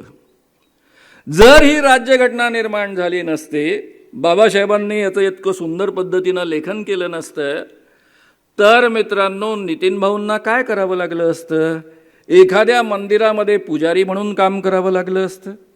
तुमच्या माझ्या घरी येऊन कदाचित पूजा सांगावी लागली असती, किंवा एखाद्या गुरुकुलामध्ये शिक्षक म्हणून काम करावं लागलं असतं, पण त्यांना रोडकरी बनता आलं नसतं आणि आज जगामध्ये रोडकरी म्हणून त्यांची ओळख मिळाली नसती. त्यामुळे या देशामधल्या प्रत्येक स्त्रीला, प्रत्येक माणसाला, प्रत्येक कोणत्याही जातीमध्ये आणि धर्मामध्ये जन्माला आलेल्या माणसाला या राज्यघटनेनं हा अधिकार दिलेला आहे. माणूस बनण्याचा अधिकार दिलेला आहे, माणूस म्हणून त्याचं अस्तित्व स्वीकारलेलं आहे. हे आपण कधीही विसरता कामा नये. आता मित्रांनो, आपण जेव्हा म्हणतो की या माणसांनी राज्यघटना धोक्यामध्ये आणलेली आहे, शरद पाटलांनी तो मुद्दा तुमच्या पुढ्यामध्ये घेतला. हे केवळ एखादा दुसरा खासदार नाही बोललेला. RSSचे प्रमुख मोहन भागवत 1922 साली बोललेत. काय बोललेत? 2022 म्हणजे आतापासून 2 वर्ष आधी बोललेले आहेत. तुम्ही जर गुगलमध्ये सर्च केलं तर तुम्हाला सहजतेनं त्यांचं वक्तव्य सापडेल. ते म्हणाले की ही आपली भारतीय राज्यघटना युरोपीय मूल्यांनुसार निर्माण झालेली आहे, ती बदलवून आम्हाला भारतीय मूल्यांनुसार निर्माण करायची आहे. ही जी इक्वॅलिटी, फ्रॅटर्निटी, लिबर्टी आणि जस्टिस ही 4 मूल्यांवर आधारित असणारी जी राज्यघटना आज निर्माण झालेली आहे ती युरोपीय मूल्य आहेत. कारण आमच्या देशामध्ये काही माणसं ब्रह्म्याच्या मुखातनं जन्माला येतात, काही माणसं पायातनं जन्माला येतात. अशा ठिकाणी इक्वॅलिटी कशी चालेल? अशा ठिकाणी बंधुता कशी असू शकेल? अरे, पायातनं जन्माला आलेला माणूस हा बंधू असू शकतो मुखातनं जन्माला आलेल्या माणसासोबत? शक्यच नाही आहे. त्याला स्वातंत्र्य कसं असू शकतं? अरे, या देशामध्ये नव्हतंच ना. ब्राह्मण पुरुष वगळता आणि काही अपवादात्मक राजकीय क्षत्रिय लोक सोडले तर इतरांना संस्कृत वाचण्याचा अधिकार नव्हता या देशामध्ये. ब्राह्मण स्त्रियांना सुद्धा संस्कृत वाचण्याचा अधिकार नव्हता, शिक्षणाचा अधिकार नव्हता. या देशामधल्या मनुस्मृतीमध्ये स्त्रीनं स्वातंत्र्य मर्हती म्हटलेलं आहे. स्त्रियांना स्वातंत्र्याचा अधिकार नाही. लहानपणी बापानं, तरुणपणी पतीनं आणि म्हातारपणी मुलानं पाळायची ती वस्तू आहे, त्यांच्या आज्ञेमध्ये तिला राहायचं आहे. ते सगळे अधिकार आजच्या काळामध्ये या राज्यघटनेच्या माध्यमातून मिळाले, कारण हे युरोपीय मूल्य आहे, भारतीय मूल्य नाहीत. त्यामुळे ही माणसं जेव्हा म्हणतात की आम्ही कधीही राज्यघटना बदलवण्याचं बोललो नाही, त्यावेळेस ही दादांत खोटं बोलत असतात. यांनी अनेकदा आपले मनसुबे व्यक्त केलेले आहेत. मी साधा प्रश्न विचारतो की यांच्या मनामध्ये जर या पद्धतीच्या कल्पना नाही, या पद्धतीचं हिंदू राष्ट्र नाही, तर हे कसलं हिंदू राष्ट्र या देशामध्ये आणू इच्छितात? आज आपल्या देशामध्ये हिंदूंचंच राज्य आहे. या देशामध्ये 80% जर हिंदू आहेत, देशाचे सगळेच्या सगळे पंतप्रधान हिंदू आहेत. मनमोहन सिंग सुद्धा हिंदूच आहेत असं यांचं मत आहे, कारण शीख सुद्धा हिंदूंचाच एक भाग आहे असं हे मानतात. मग या देशामधलं सगळ्यात प्रभावी असणारं राज्यकर्त्याचं पद हे पंतप्रधानांचं, ते जर सारे हिंदू राहिले तर या देशामध्ये सातत्यानं हिंदूंचंच राज्य राहिलेलं आहे. पंडित जवाहरलाल नेहरू पण हिंदूच होते आणि वरून ब्राह्मण हिंदू होते. असं असताना यांना आणखी वेगळं हिंदू राष्ट्र का आणायचं आहे, कशासाठी आणायचं आहे, त्याच्या मागचा उद्देश जरा नीट समजून घ्या. आणि त्याकरता मी प्रत्यक्ष नागपुरात घडलेल्याच एका उदाहरणापासून सुरुवात करतो. नागपूरमध्ये धीरेंद्र कृष्ण महाराज आले होते. आपले देवाभाऊ त्यांच्या पायावर सपशेल लोटांगण घेते झाले होते. माहीत आहे तुम्हा सगळ्यांना. देवाभाऊ हा शब्द मी यासाठी वापरतोय कारण मोठमोठ्या जाहिराती वृत्तपत्रांमध्ये काल परवा आलेल्या आहेत, तुम्ही पाहिलेल्या आहेत. देवाभाऊ आम्ही तुमच्या पाठीशी. कोण? ओबीसी महासंघ. हा कोण ओबीसी महासंघ, त्याचा खरपूस समाचार आपण नंतर घेऊया. तर हे देवाभाऊ जे आले त्यांच्या पाया पडले, तो धीरेंद्र कृष्ण महाराज त्याला घेऊन हे महाराष्ट्रभर हिंडले. त्यांनी या नागपूरमध्ये 2 कायद्यांचं उल्लंघन केलं. पहिला drugs and magic remedies act 1954, दुसरा जादूटोणा विरोधी कायदा 2013चा. दोन्ही कायद्यांचं उघड उल्लंघन केलं. त्याचे पुरावे पोलिसांपर्यंत मी पोचवले. खरं म्हणजे त्यांनी स्वतःच्याच यूट्यूबमधनं त्याचं शूटिंग झालेलं असल्यामुळे ते सगळे पुरावे पोलिसांकडे आयते होतेच. आणि नागपूर पोलिसांनी दीर्घकाळ अभ्यास करून उत्तर दिलं. काय उत्तर दिलं की हे दोन्ही कायदे लागू होत नाहीत. ड्रग्ज अँड मॅजिक रेमेडीज ॲक्टही लागू होत नाही. असं नाही म्हटलं नागपूरच्या पोलीस अधिकाऱ्याने. नागपूरचे पोलीस कमिशनर, जी कदाचित महाराष्ट्रातली 5वी-6वी नंबरची पोस्ट असेल, ते IPS अधिकारी म्हणतात हा अंधश्रद्धा निर्मूलन कायदा लागूच होत नाही याला. आणि गंमत अशी आहे की या जादूटोणा विरोधी कायद्यामध्ये सुरुवातीपासून प्रिएम्बलपासून तर शेवटच्या वाक्यापर्यंत कुठेही अंधश्रद्धा निर्मूलन हा शब्द नाही. या कायद्याचं नाव जादूटोणा विरोधी कायदाच आहे. त्याची प्रत मी स्वतः त्यांच्या हातामध्ये दिलेली होती. त्यानंतर ते असं म्हणतात की ड्रग्ज अँड कॉस्मेटिक ॲक्ट याला लागू होत नाही. अरे drugs and magic remedies act करता तक्रार केलेली आहे, कॉस्मेटिक ॲक्टचा याच्याशी संबंधच नाही. ज्या IPS अधिकाऱ्याला ड्रग्ज अँड कॉस्मेटिक ॲक्टमधला आणि ड्रग्ज अँड मॅजिक रेमेडीज ॲक्टमधला फरक कळत नाही, तो IPS अधिकारी जाहीररित्या सांगतो की मी अभ्यास केला आमच्या सगळ्या सहकाऱ्यांनी आणि कायदे लागू होत नाही. आता हे कायदे लागू झाले नाही त्यावेळेस माझ्या मनामध्ये मी, शरद पाटील वगैरे आम्ही काही आमच्या वकील मित्रांना भेटायला गेलो. नाव मी मुद्दाम सांगत नाही. त्यांच्याशी चर्चा केल्या, माझ्या मुंबईच्या वकील मित्रांशी चर्चा केल्या. ते सगळे म्हणाले सर आपण हायकोर्टात गेलो तर आपल्याला कदाचित हायकोर्ट उभंच ठेवणार नाही, आपल्याला खालच्या कोर्टापासून लढाई करत जावं लागेल वरपर्यंत. आणि जेव्हा निर्णय येईल त्यापेक्षा कोर्टातनं, जोपर्यंत हायकोर्टातनं निर्णय येत नाही तोपर्यंत सरकार काही लक्ष देणार नाही. कोर्टातनं निर्णय काय येईल? कोर्टातनं निर्णय एवढाच येईल की पोलिसांनी ॲक्शन घ्यावी, कारण कायद्यामध्ये हे बसतं. याकरता 8-10 वर्ष जाऊ शकतात. माझ्या मनात त्या काळामध्ये पहिला विचार आला आणि मी तो शरद पाटलांपुढे बोलून दाखवला. मी म्हटलं आपण 8-10 वर्ष कोर्टाची लढाई करायची, मग आपण कोर्टाकडनं आदेश आणायचा की पोलिसांनी ॲक्शन घ्यावी. शेवटी ॲक्शन तर पोलिसांनाच घ्यायची आहे. माझा आजपर्यंतचा अनुभव असा आहे, म्हणजे या घटनेच्या आधीपर्यंतचा अनुभव असा आहे की मी पोलिसांकडे तक्रार केली आणि पोलिसांनी ॲक्शन घेतली नाही, असं आजपर्यंत कधीच घडलं नव्हतं. ज्यावेळेस माझ्याकडे कोणताही अधिकार नव्हता त्यावेळेसही घडलं नव्हतं. ज्यावेळेस मी जादूटोणा विरोधी कायदा कमिटीचा सहअध्यक्ष आहे त्याही काळामध्ये हे घडलं नव्हतं. मी तक्रार करून सुद्धा या पद्धतीनं ॲक्शन होत नाही, म्हणजे आता पोलीस खातं बदललेलं आहे. हे जे आपलं पोलीस खातं, नागपुरातले पोलीस अधिकारी प्रामुख्यानं आपले कमिशनर जे आहे, ते राज्यघटनेची अंमलबजावणी करणारे पोलीस अधिकारी नाहीत. ते कायदा अंमलबजावणी करणारे पोलीस अधिकारी नाहीत. ते आपले देवाभाऊचे हुकूम पाळणारे पोलीस अधिकारी आहेत. मग आपण काय केलं पाहिजे? 7-8 वर्ष कोर्टामध्ये लढाई करून या पद्धतीचा निर्णय आणला पाहिजे की देवाभाऊला हकलण्यासाठीच प्रयत्न केले पाहिजेत? त्यामुळे हे आपल्या घटनेनुसार न चालणारं पोलीस खातं निर्माण करणारं सरकारच घालवायचं हा चंग आम्ही तेव्हापासून बांधला आणि मित्रांनो या पद्धतीचं अभियान सुरू केलेलं आहे.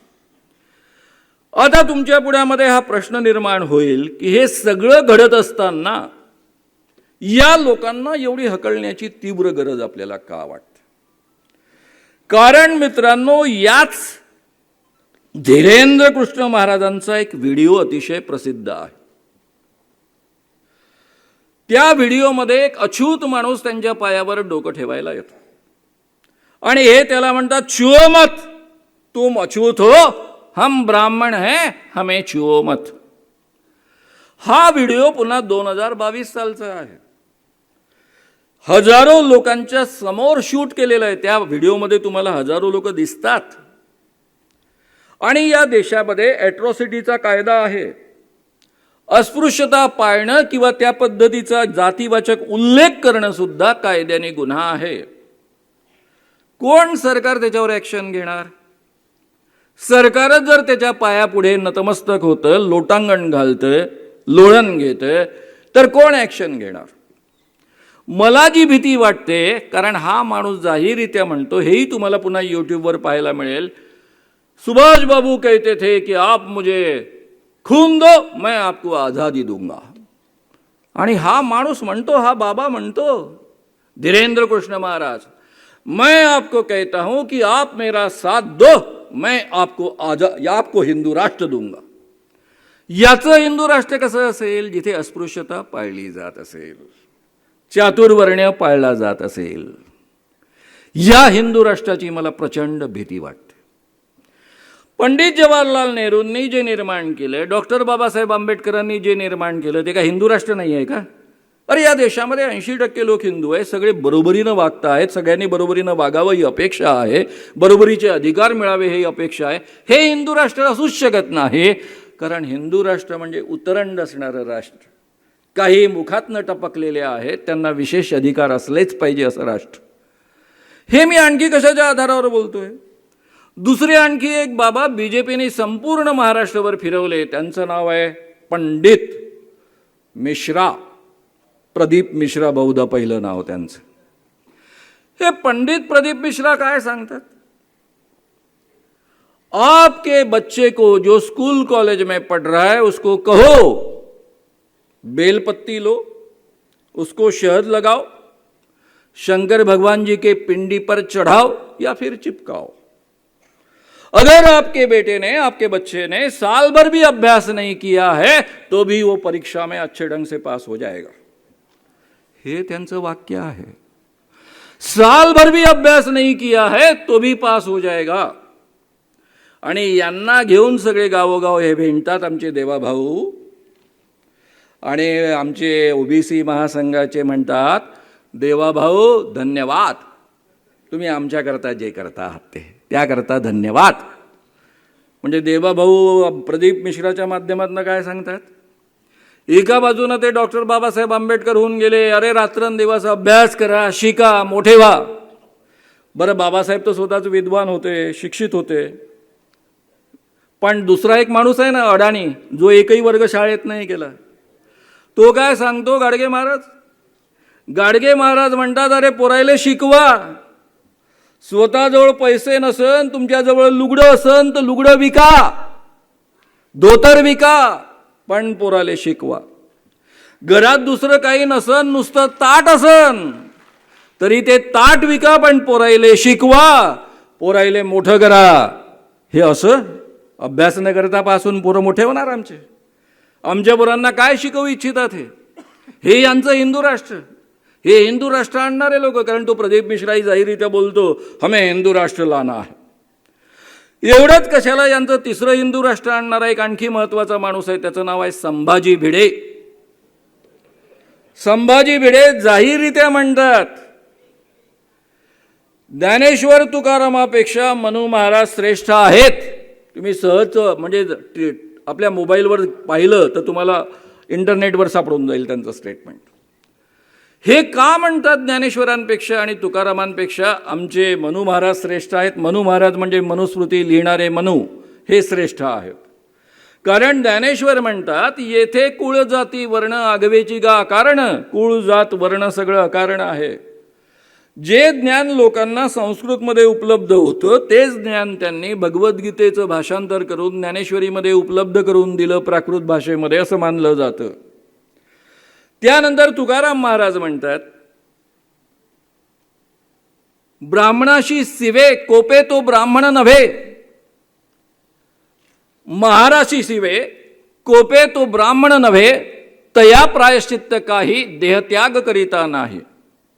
म्हणजे महार जर एखाद्या ब्राह्मणाला शिवला, त्यामुळे जर तो रागावत असेल, कोपत असेल, तर असल्या ब्राह्मणाला आत्महत्या केल्याशिवाय दुसरं कोणतंही प्रायश्चित्त असू शकत नाही, अशी मांडणी करणारे तुकाराम महाराज आणि अशी मांडणी करणारे ज्ञानेश्वर संत हे यांना मान्य नाहीत, कारण मनु महाराज यापेक्षा श्रेष्ठ आहेत. आणि मला वाटतं तुम्ही जर या जाहिराती पाहिल्या असेल तर त्यामध्ये तुम्हाला आपले देवाभाऊ दिसत असतील तुकारामाच्या पागोड्यामध्ये.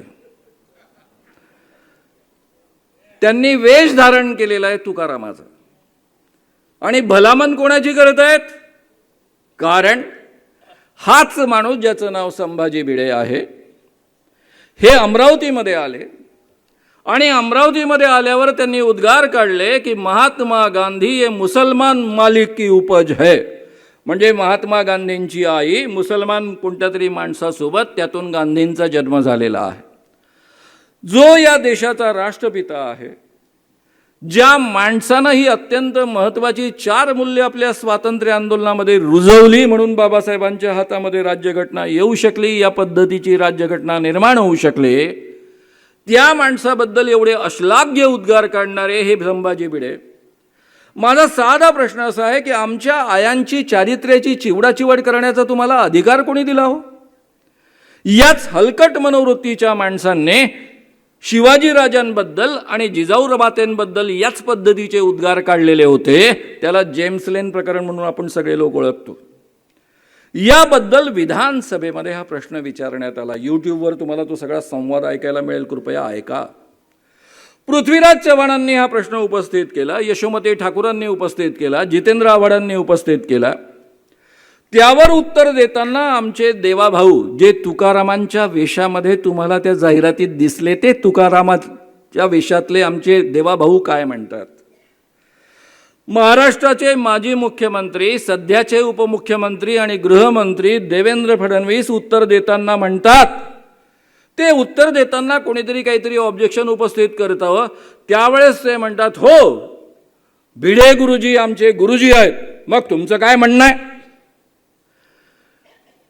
जे महात्मा गांधींबद्दल इतके वाईट उद्गार काढतात, इतक्या हलकट मनोवृत्तीचे उद्गार काढतात, त्यांचं जाहीररित्या या पद्धतीनं समर्थन करणारे आमचे देवाभाऊ, यांना घरी पाठवायचं नाही तर दुसरं काय करायचं? यांना घरीच आपण पाठवलं पाहिजे. आणि तुकारामाच्या वेशात तुमच्या माझ्या पुढे येतात, भिडे गुरुजींचं समर्थन करणार. या भिडे गुरुजींना आणायचंय. काय आणायचंय? या भिडे गुरुजींना आणायचंय प्रत्यक्षामध्ये हिंदू राष्ट्र आणायचं आहे. तुम्ही जर ही जाहिरात पाहिली असेल ओबीसी महासंघाची, राष्ट्रीय ओबीसी महासंघाची जाहिरात, देवाभाऊ धन्यवाद, त्यामध्ये देवाभाऊ तुकारामांच्या वेशामध्ये, आणि पहिला फोटो आहे तो आहे फुल्यांचा. पाहिला असेल तुम्ही तो फोटो. फुल्यांच्या फोटोमध्ये काय आहे प्रत्यक्षात पहा.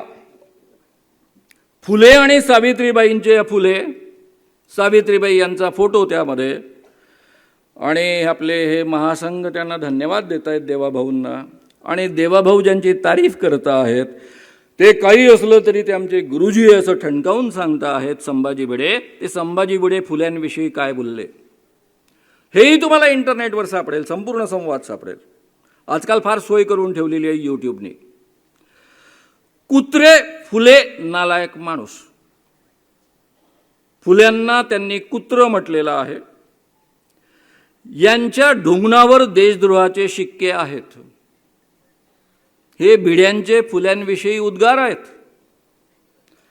ज्या फुल्यांना भिडे गुरुजींनी कुत्र म्हटलं, ज्या भिड्यांनी महात्मा ज्योतिबा फुलेंना नालायक माणूस म्हटले, यांच्या फुल्या फुल्या फुल्या देशद्रोहाचे शिक्के आहेत असं म्हटलं, त्या फुल्यांचा फोटो लावून देवाभाऊ धन्यवाद. अरे ओबीसी महासंघाच्या नेत्यांनो, थोडी तरी बाळगा, असेल नसेल शोधून काढा. फुल्यांचा एवढा अपमान करणारा ज्यांचा महागुरू असतो, त्या माणसांना तुम्ही धन्यवाद देत आहात एवढ्या जाहिराती करून. तुम्ही कशा जाहिराती देता, काय देता याबद्दल मी बोलणार नाही. माणसं जगामध्ये प्रामाणिक असू शकतात यावर माझा विश्वास आहे. त्यामुळे बाकीचे जसे विकले गेले तसे तुम्हीही विकले गेले असं मी जाहीररित्या म्हणणार नाही. पण तुम्ही कसं काय समर्थन करू शकता? जो माणूस मनुस्मृतीचं समर्थन करणाऱ्या माणसांना घेऊन हिंडतो, गावोगाव हिंडवतो, या प्रदीप भिडेंसारखी माणसं आणि या धीरेंद्र कृष्ण महाराजांसारखी माणसं उघडपणे लोकांना फसवतात, लोकांच्या अंधश्रद्धा वाढवतात. वर्षभर अभ्यास केला नाही तरी तुमची पोरं केवळ फुलं पाहून पास होतील असं म्हणतात. तुम्हाला भूतं लागलेली असं म्हणणारा धीरेंद्र कृष्ण महाराज, तुम्हाला जादूटोणा झालेला आहे असं म्हणणारा धीरेंद्र कृष्ण महाराज, अमुकाने तुमच्या नातेवाईकांना करणी केलेली आहे असं म्हणणारा धीरेंद्र कृष्ण महाराज, याला तुम्ही गावोगाव घेऊन येणता. आणि महाराष्ट्रामध्ये फुले शाहू आंबेडकरांचा महाराष्ट्र, ज्ञानेश्वर तुकारामांचा महाराष्ट्र, गाडगे महाराजांचा महाराष्ट्र, या महाराष्ट्रामध्ये जादूटोणा विरोधी कायदा संमत होतो.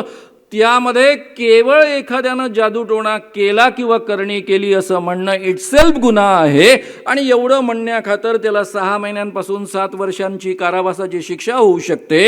हा कॉग्निजिबल ऑफेन्स आहे, नॉन बेलेबल ऑफेन्स आहे. हे उघडपणे करणारा माणूस महाराष्ट्रावर हिंडतोय, वारंवार ते रिपीट करतोय आणि त्याच्यावर तुम्ही ॲक्शन घेत नाही. उलट त्याला हिंदू राष्ट्र आणणारा आमचा महान संत आहे असं म्हणून तुम्ही हिंडवता. असं असताना अशा माणसाचं समर्थन कसं काय हा बहुजन महासंघ, राष्ट्रीय ओबीसी महासंघ करू शकतो? हे कोण ओबीसी आहेत? हे फुले शाहू आंबेडकरांना मानणारे ओबीसी आहेत की प्रश्न आहे माझा, कोण आहेत? हे चातुर्वर्ण्य मानणारे ओबीसी आहेत. कोणीतरी ब्राह्मण जातीमध्ये जन्माला आला, तो मुखातनं जन्माला आला म्हणून त्याच्या पायावर लोळण घेणारे ओबीसी आहेत. यांना एक आख्या आणखी मी जरा सुनवू इच्छितो. मी एरवी बोलत नाही. फुल्यांनी प्रश्न उपस्थित केला होता, एक तर तुम्ही फुल्यांना नाकारा, फुल्यांचे फोटो काढून टाका, आमचं काही म्हणणं नाही. आंबेडकरांचा फोटो काढून टाका, आमचं काही म्हणणं नाही. आता तुम्ही देवाभाऊंना तुकारामाचा ड्रेस चढवला, तो खरं म्हणजे तुकारामाचा सगळ्यात मोठा अपमान आहे. तरी पण एकदा माफ, ठीक आहे बाबा, देवाभाऊंची इच्छा आहे तुकारामासारखं नटायचं तर आपली काही प्रॉब्लेम नाही आहे. पण किमान फुल्यांच्या फोटोंचा वापर करू नका, किमान आंबेडकरांच्या फोटोंचा वापर करू नका. फुले काय म्हणाले माहिती? फुले म्हणाले, जर ब्रह्म्याच्या मुखातनं ब्राह्मण जन्माला आले, बाहूंमधनं जर खऱ्या अर्थानं क्षत्रिय जन्माला आले, मांड्यांमधनं वैश्य जन्माला आले आणि पायांमधनं शूद्र जन्माला आले, तर माझ्या मनात एक प्रश्न निर्माण होतो. जी बाई मुलाला प्रसवते ती बाई दर महिन्याला 4 दिवस विटाळाला जाते. जर ब्रह्म्याच्या 4 भागांमधनं मुलांचा जन्म झाला असेल तर ब्रह्मा एका महिन्यामध्ये किती दिवस विटाळाला जात असे? असे प्रश्न विचारणाऱ्या फुलांचा फोटो तुम्ही छापता आणि देवाभाऊंना धन्यवाद देता. अरे किती लाळ घोटणार, किती लोळण घेणार? ज्यांची मुलं, हे काय देवाभाऊंच्या संमतीशिवाय घडतं काय? एकेकाळी याच जनता युवा मोर्चाचे प्रमुख होते. कोण? जे आज या जगामध्ये नाहीत. जे मुंढेंचे जवळचे मित्र होते, त्यांचं नाव प्रमोद महाजन. आम्ही एकत्र काम केलेलं आहे जयप्रकाश नारायणांच्या चळवळीमध्ये. त्यांचीच मुलं आज येतात, या पद्धतीनं इथे गोंधळ घालतात. जेव्हा या महाराष्ट्रामध्ये ऑलरेडी निवडणुका जाहीर झालेल्या आहेत, आचारसंहिता लागलेली आहे आणि हे उघडपणे विचार स्वातंत्र्यावर अभिव्यक्ती स्वातंत्र्यावर बंधनं आणू इच्छितात, गोंधळ घालून त्या ठिकाणी दहशत निर्माण करू इच्छितात. तीच माणसं एका बाजूनं तुकारामाच्या वेशामध्ये तुम्ही दाखवता, त्यांच्यापुढे लाळ घोळता, लोळण घेता. म्हणजे तुम्हाला या राज्यघटनेची किती चाड आहे आणि डॉक्टर बाबासाहेब आंबेडकर आणि फुल्यांच्या नावाची किती चाड आहे हे यावरनं लक्षात येतं. त्यामुळं मित्रांनो, एक लक्षात घ्या, जर या देशामधली राज्यघटना गेली तर पुन्हा तुमच्या माझ्या वाट्याला गाडगं मडगं येणार नाही याची काहीही गॅरंटी नाही. जर या देशामधनं राज्यघटना गेली तर तुम्हाला मला जे आज समान अधिकार मिळालेले आहेत ते कायम राहतील याची गॅरंटी नाही. जर या देशामधनं या पद्धतीची लोकशाही आपण घालवून बसलो तर आज ज्या पद्धतीनं शेठजी भटजीचं राज्य निर्माण झालेलं आहे, हे शेठजी भटजीचं राज्य तुमची माझी पूर्ण वासलात लावल्याशिवाय राहणार नाही. हे आपण समजून नाही घेतलं तर फार कठीण आहे. आणि म्हणून तुमच्या ओबीसीचे नेते जिथे जायचे तिथे जाऊ द्या, पण आपण पुन्हा त्या ठिकाणी जायचं नाही असं आपल्याला ठरवावं लागणार आहे. हा निश्चय करावा लागणार आहे. आणि जे संविधान वाचवणार आहे, लोकशाही वाचवणार आहे, त्यांनाच आपण निवडून आणण्यासाठी कटिबद्ध राहिलं पाहिजे. मी आता मित्रांनो फक्त काही महत्त्वाचे मुद्दे 2-3 घेणार आहे आणि तुमच्या पुढ्यामध्ये थांबणार आहे. पहिला मुद्दा लक्षात घ्या, या लोकांना मी शेठजी भटजीचं राज्य का म्हणतो आहे. स्वतः मोदींनी तुमच्या पुढ्यामध्ये त्यांना शेठजीचं राज्य आणायचं आहे याचं जाहीर प्रदर्शन केलेलं आहे. संसदेचं उद्घाटन करत असताना ब्राह्मणी मंत्रोच्चारांमध्ये, वेदोक्त मंत्रोच्चारांमध्ये आपल्या देशातल्या लोकांनी निवडून दिलेल्या पंतप्रधानाने स्वतःला सेंगोल ब्राह्मणांच्या माध्यमातून अर्पण करून घेतलेलं आहे. हे सेंगोल नावाचं प्रकरण काय होतं? चौल राजवंशीय जे लोक होते, चक्रवर्ती सम्राट जे होते, ते एका राज्यापासून जेव्हा दुसऱ्या राजाला आपलं पद देत असत, म्हणजे सम्राट पद हस्तांतरित करत असत, त्याचा एक प्रतीक म्हणून या पद्धतीचा हा सेंगोल वापरला जात असे. हा जो सेंगोल या पद्धतीनं वापरला जात असे तो खरं म्हणजे पंडित जवाहरलाल नेहरूंना भेट दिला होता. त्याच काही ब्राह्मण आले होते आपले दक्षिणेतले, चेन्नईमधले, त्यांनी दिला. पंडित जवाहरलाल नेहरू सभ्य आणि नम्र माणूस, त्यांनी तो आता 16-17 ऑगस्टला त्यांना दिला. त्यांनी घेतला, कोपऱ्यामध्ये ठेवून दिला. पंतप्रधानांच्या मालकीच्या सगळ्याच्या सगळ्या वस्तू या म्हणजे देशाच्या मालकीच्या असतात, त्या वस्तू संग्रहालयात गेल्या, पडून होता तिथे. आमच्या पंतप्रधानांनी तिथून तो काढला आणि ब्राह्मणी मंत्रोच्चारांमध्ये, वेदोक्त मंत्रोच्चारांमध्ये स्वतःला अर्पण करून घेतला आणि स्वतःला चक्रवर्ती सम्राट घोषित करून ठेवलेला आहे. म्हणजे त्यांना लोकशाहीशी काही देणं घेणं नाही हेही एका बाजूने त्यांनी सांगून ठेवलं. त्यांच्या मनामधला उद्देश काय आहे तेही त्यांनी सांगून ठेवलं. आणि त्यांना या देशामध्ये पुन्हा भटजींचं राज्य आणायचं आहे हेही त्यांनी सांगून टाकलं. दुसरं मित्रांनो, या देशामध्ये शेठजींचं राज्य कसं निर्माण होतं आहे हे जर तुमच्या लक्षात आलं नसेल तर मला थोडंसं लक्षात आणून द्यायची गरज वाटते आहे. प्रत्यक्षामध्ये अडाणींची संपत्ती जरी तुम्ही नुसती पाहिली, गेल्या 8 वर्षांमध्ये वाढलेली, 2013-14 मध्ये $7.8 अरब संपत्ती त्यांची होती. मोदी आले आणि मोदी आल्यानंतर 8 वर्षांमध्ये $268 अरब संपत्ती त्यांची झाली. या देशामध्ये केवळ शेठजींचं राज्य आता सध्या सुरू आहे. तुम्ही मी जगतो आहोत ते मध्यमवर्गीय माणसं, आणि या देशामधली 80 कोटी जनता देशाने दिलेल्या फुकट धान्याच्या भरोश्यावर जगते आहे. कारण या देशामध्ये एका बाजूनं एवढी संपत्ती वाढली आणि दुसऱ्या बाजूनं गरिबी प्रचंड वाढली. गेल्या 10 वर्षांमध्ये पुन्हा 29% लोक दारिद्र्य सीमारेषेखाली ढकलले गेलेले आहेत. म्हणजे आज 68 ते 70% लोक दारिद्र्य सीमारेषेखाली जगता आहेत. या देशामधल्या 50% लोकांकडे केवळ 3% संपत्ती आहे आणि या देशामधली 40% संपत्ती केवळ 1% माणसांकडे आहे.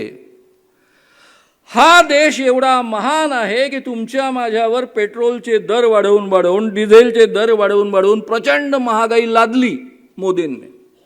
आणि त्याच्या मोबदल्यामध्ये आलेल्या पैशातनं काय केलं? आलेल्या पैशातनं 26 लाख, खरं म्हणजे 16 लाख कोटी रुपये भांडवलदारांचे माफ केले, त्यांचे बुडीत कर्ज माफ केले. त्याचं व्याज मिळून ही रक्कम 26 कोटी ते 30 लाख कोटींपर्यंत जाऊन पोहोचते. हे सरळ सरळ शेटजींचं राज्य यांनी निर्माण केलेलं राज्य आहे.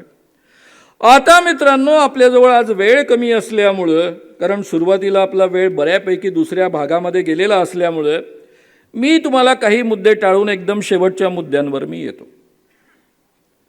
आता मोदींचं राज्य आणि महाराष्ट्रामधलं सध्याचं महाराष्ट्राचं सरकार, हे जे महाराष्ट्रामधलं सरकार आहे, ज्याला आपण देवेंद्र भाऊंचं सरकार असं म्हणतो, प्रत्यक्षामध्ये तुम्हाला मुख्यमंत्री दिसतात एक शिंदे, दुसरे उपमुख्यमंत्री दिसतात अजितदादा पवार. बऱ्यापैकी माझा मंत्रालयामध्ये संबंध येत आलेला आहे. मी तुम्हाला खात्रीनं सांगेन, दोघांचंही फारसं चालत नाही. देवाभाऊचं सगळं चालतं. आता राहिला मुद्दा, ते म्हणतात आटोकाट त्यांच्यामध्ये आपसात संघर्ष वगैरे असतो, सगळं काही असतं, पण प्रत्यक्षामध्ये काही घडताना दिसत नाही. हे जे सरकार आलेलं आहे ते कसं आलेलं आहे? देवाभाऊंचं सरकार आलं कसं? तुम्हाला माहिती आहे, इथे उद्धव ठाकरेंचं सरकार सुरू होतं. त्या सरकारमधनं काही माणसं, उद्धव ठाकरेंच्याच पक्षाची काही माणसं 21 जूनच्या रात्री मुंबईतनं निसटली, आधी सुरतेला गेली, तिथनं मग ती एकदम उडून पण गुवाहाटीला जाऊन पोचली. गुवाहाटीवरनं ही उडून माणसं आली गोव्यामध्ये, आणि त्यानंतर उडून मुंबईत आल्यानंतर 30 जूनला, म्हणजे 21 जून ते 30 जूनचा हा प्रवास आहे, 30 जूनला आमच्या अत्यंत विद्वान राज्यपालांनी एकनाथ शिंदे यांना मुख्यमंत्रीपदाची शपथ दिली आणि आपले देवाभाऊ उपमुख्यमंत्री झाले, इच्छा नसताना सुद्धा. आता हा सगळा इतिहास आहे. या जुन्या मंत्रिमंडळामध्ये, या मंत्रिमंडळात नाही, आधीच्या मंत्रिमंडळामध्ये, म्हणजे उद्धव ठाकरेंच्या मंत्रिमंडळामध्ये मंत्री असलेले माझे एक मित्र, त्यांची माझी भेट झाली. मलाही उत्सुकता होती, कारण तेही गुवाहाटीला गेले होते. ते एकटे होते, मी आणि माझे दुसरे एक सहकारी हरिभाऊ पाथोडे, आम्ही दोघंच जण होतो. त्यामुळे ते मोकळेपणानं माझ्याशी बोलले. पहिलं वाक्य त्यांचं होतं, श्यामभाऊ, आपल्या देशात काही आता लोकशाही उरलेली नाही आहे, सगळी हुकुमशाही आलेली आहे. म्हणजे काय झालं? काय नाही, मी गेलो होतो ना गुवाहाटीला. गुवाहाटीला गेलो ना, तर आमचे गेल्या सगळ्यांचे फोन काढून घेतले. कोणाशी संपर्क साधायचा नाही, काही नाही. रात्रंदिवस आमच्यावर ते गुवाहाटीच्या पोलिसांचे पहारे, आणि हे सगळे पहारे असताना आम्हाला रोज टेलिकॉन्फरन्सिंगवरनं दिल्लीची माणसं आमच्याशी बोलायची. काय म्हणायची? मग त्यांनी सांगितलेले डिटेल्स की आता आपलं सरकार येणार आहे आणि ते 2.5 वर्ष पूर्ण कार्यकाल संपेपर्यंत चालणार आहे. म्हटलं असं कसं चालेल हो? हायकोर्ट आहे ना, सुप्रीम कोर्ट आहे ना. सर, आधीच ठरलं, आम्हाला सांगितलं, सगळं ॲडजस्ट आहे, चिंता करू नका. खरंच हायकोर्ट जजनी तसा निर्णय दिला होता. जे उपाध्यक्ष होते विधानसभेचे, त्यांना सांगितलं की बिलकुल या मुदतीच्या आत तुम्ही काही निर्णय घ्यायचा नाही, आणि त्याच्या आतच राज्यपालांनी सरकार बनवून मोकळे झाले. म्हणजे हायकोर्टाने तेव्हा हस्तक्षेप नाही केला की मी थांबवलेलं आहे, त्याच्या आधी तुम्ही काही करू नका, आधी अध्यक्षांना निर्णय देऊ द्या, मग तुम्ही सरकार बनवा, असं काही म्हटलं नाही. हायकोर्ट आधीपासून ॲडजस्ट झालेलं. म्हटलं ठीक आहे ना, हायकोर्ट झालं असेल ॲडजस्ट, सुप्रीम कोर्ट आहे ना. सर, सुप्रीम कोर्टातनंच असा निर्णय येणार आहे की हे सरकार 2.5 वर्ष चालणार आहे. म्हटलं असं कसं होईल? आमचे ते CJI, सर काही काळजी करू नका, आम्हाला डायरेक्ट हॉर्सेस माउथ सांगितलेलं आहे की सरकार आपलं 2.5 वर्ष चालणार आहे. आणि मी हे गेले 2.5 वर्ष ओरडतो आहे, आज बोलत नाही आहे की हे सरकार 2.5 वर्ष चालणार आहे. उद्धव ठाकरेंच्या समोर मी म्हणालो की हे सरकार चालणार आहे, कोर्टाचे निर्णय काही येवो, सरकार चालूच राहणार आहे. तुम्हा सगळ्यांना माहिती आहे सुप्रीम कोर्टाचा निर्णय आला. काय सुंदर निर्णय आला की राज्यपालांनी एकनाथ शिंदेंना बोलावून जी शपथ दिली ती अवैध आहे. एवढंच नव्हे तर एकनाथ शिंदेंनी जो प्रतोद नेमला तो अवैध आहे. म्हणजे अध्यक्षाची निवड सुद्धा अवैध आहे. झालेलं सरकार अवैध आहे, असंवैधानिक आहे, इल्लीगल आहे, अध्यक्ष इल्लीगल आहे, आणि तरी सरकार 2.5 वर्ष सुरू आहे. म्हणजे operation 100% successful but patient died. 100% ऑपरेशन यशस्वी झालेलं आहे, पण पेशंट आधीच मेलेला होता तरी ऑपरेशन झालेलं आहे.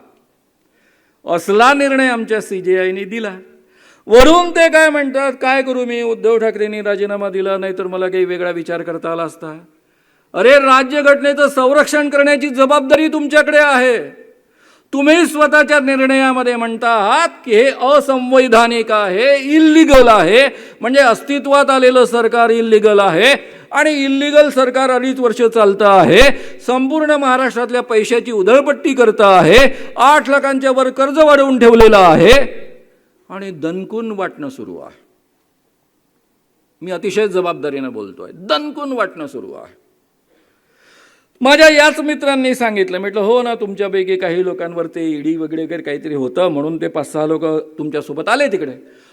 सर, 5-6 लोक नाही, 40 लोकांची कागदपत्र तयार होती, दाखवली. सोबत येणार की जेलमध्ये जाणार. सोबत आला तर खोकी मिळतील. म्हटलं खोकी किती? 60, 40, 20 वेगवेगळे आकडे आहेत, प्रत्येकाचे वेगवेगळे. सगळ्यांनाच काही 50 नाही मिळाले, काहींना जास्त पण मिळाले, काहींना कमी मिळाले. जे मंत्री होऊ शकण्याच्या लायकीचे आहेत आणि पैसे घ्यायला तयार आहेत पण मंत्रिपद सोडायला तयार आहेत, त्यांना थोडे अधिक मिळाले. तर हे खोके तर मिळालेले आहेत. आता हे सगळं घडल्यानंतर मी त्याला प्रश्न विचारला, म्हटलं खोके गिके ठीक आहे हो, म्हटलं ते सगळं, पण तुम्ही सगळेच्या सगळे गेले तिथे, सगळं हे झालं आणि हे सरकार चालणार एवढं गॅरंटीनं तुम्ही सांगतात. सर, त्याचं कारण आहे ना, सगळं ॲडजस्ट झालेलं आहे, ऑलरेडी सांगितलं ना. माझे मित्र बाळ सरोदे यांचा मुलगा असीम सरोदे मोठे वकील आहेत. त्यांना फार खात्री होती CJI बद्दल, त्यांची पर्सनल ओळख पण आहे. ते असे खात्रीनं सांगायचे की नाही, असा सरकारचा निर्णय येणार, सुप्रीम कोर्टाचा निर्णय येणार आहे, हे सरकार बरखास्त होणार आहे. नाही झालं बरखास्त शेवटपर्यंत, कारण मी सांगत होतो की असं होणार नाही आहे. मी त्यांना सांगितलं, म्हटलं तुमचे CJI पण विश्वसनीय नाही बरं. हे जाहीररित्या बोलणं अत्यंत घातक आहे, मला माहीत आहे, पण माझ्याजवळ दुसरा पर्याय नाही. तसंही माझं वय 73 वर्ष झालेलं आहे, पुढे काय उरलेलं आहे त्याची चिंता करायची मला काही कारण पण नाही. तर मित्रांनो, या पद्धतीची ही सिच्युएशन आहे. यामध्ये काय करू शकले असते? घटना यांना संरक्षण करण्याची जबाबदारी यांच्यावर आहे ना. सरळ सरळ सरकार बरखास्त केलं असतं, पुन्हा निवडणुकीला सामोरे जा असं म्हटलं असतं आणि जे काही जनता निर्णय देईल, कारण शेवटी जनता अंतिम आहे, ती मालक आहे या देशाची, ती निर्णय देईल, तो महाराष्ट्र सरकारचा निर्णय ती जनता देईल असं म्हटलं असतं. पण ते नाही केलं, कारण एव्हरीबडी इज ॲडजस्टेड. ॲडजस्टेड याचा अर्थ सगळे विकले गेले असं नाही आहे. आपले प्रशांत भूषण नावाचे जे सुप्रीम कोर्टाचे वकील आहेत, त्यांनी फार छान सांगून ठेवलं, सगळे हायकोर्ट जजेस आणि सुप्रीम कोर्ट जजेसचे डोझियर्स तयार आहेत आणि हे सगळ्यांचे जे डोझियर्स तयार आहेत त्याच्या धाकाखाली सगळे न्यायमूर्ती यांना हवे त्या पद्धतीचे निर्णय देत आहेत. हे ते जाहीररित्या बोललेले आहेत. ईडीच्या माध्यमातून यांनी काय केलं तुम्हाला सगळ्यांना माहिती आहे. आमचे मित्र संजय राऊत, एका मित्राकडनं 25 लाख रुपये घेतले, चेकनी परत केले, तरी त्यांना 100 दिवस जेलमध्ये काढावे लागले. कायद्याने हा कोणत्याच अर्थानं गुन्हा ठरत नाही आणि म्हणून कोर्टाने त्यांना 100 दिवसात जमानत दिली. आमचे दुसरे मित्र अनिल देशमुख जेलमध्ये 14 महिने. आज त्यावर फार छान देवाभाऊ बोलले. देवाभाऊंना कधी कधी काय होतं, बैल मुझे मार, ही या म्हणीचा फार विसर पडतो त्यांना. काल रात्रीच मी त्यांचं एक स्टेटमेंट वाचलं, काल रात्रीचं आहे किंवा आजचं आहे ते. काय स्टेटमेंट आहे? हे लोक आम्हाला शिकवतात गृह खातं कसं चालवायचं, ज्यांचा गृहमंत्री जेलमध्ये गेलेला होता. हे आजचं त्यांचं वाक्य आहे. गृहमंत्री अनिल देशमुख जेलमध्ये कसे गेले? पुन्हा मी एकदा तुमच्या पुढ्यामध्ये रिपीट करतो, कारण मला माहीत आहे आज झालेल्या गोंधळामुळे आजचं भाषण अधिक चांगलं ऐकलं जाणार आहे. काय म्हणालेत? सगळ्यात पहिले महाराष्ट्रातल्या पोलीस कमिशनरनी एक ॲफिडेव्हिट लिहून दिलं की अनिल देशमुखांनी, गृहमंत्री महाराष्ट्र राज्य यांनी आम्हाला पैसे गोळा करायला सांगितले. त्या ॲफिडेव्हिटच्या भरोश्यावर सरळ सरळ अनिल देशमुखांना धमकी देण्यात आली. त्यांच्याकडे 4 कागदपत्र पाठवण्यात आली, ज्याचं रूपांतर ॲफिडेव्हिटमध्ये करायचं होतं. मजकूर ऑलरेडी लिहून पाठवलेला होता. पहिला मजकूर होता, उद्धव ठाकरे महाराष्ट्राचे मुख्यमंत्री यांनी मातोश्री त्यांच्या घरच्या बंगल्यावर बोलावलं आणि पैसे गोळा करायचा आदेश दिला. दुसरं ॲफिडेव्हिट होतं, उद्धव ठाकरे यांचे चिरंजीव कॅबिनेट मंत्री आदित्य ठाकरे यांनी दिशा सॅलियन नावाच्या मुलीवर बलात्कार केला आणि हा बलात्काराचा प्रयत्न करून तिचा खून केला, तिला ढकलून देऊन तिचा खून केला. नव्या कायद्यानुसार बलात्काराचा प्रयत्न करणं इटसेल्फ बलात्कार ठरतो. आदित्य ठाकरेंनी दिशा सॅलियन नावाच्या मुलीवर बलात्काराचा प्रयत्न करून तिचा खून केला. हे केव्हा लिहून मागतायत? जेव्हा ऑलरेडी सीबीआयनी चौकशी केलेली आहे, सीबीआय केंद्राच्या अखत्यारीमध्ये असते आणि त्या चौकशीमध्ये त्यांनी निर्णय दिला की दिशा सॅलियननी आत्महत्याही केलेली नाही, दिशा सॅलियनचा खूनही झालेला नाही, तो अपघाती मृत्यू होता. हा ऑलरेडी निर्णय सीबीआयने दिल्यानंतर हे ॲफिडेव्हिट लिहून मागतायत. तिसरं ॲफिडेव्हिट अनिल परब कॅबिनेट मंत्री यांचे असे अवैध व्यवहार आहेत याबद्दलचं ॲफिडेव्हिट.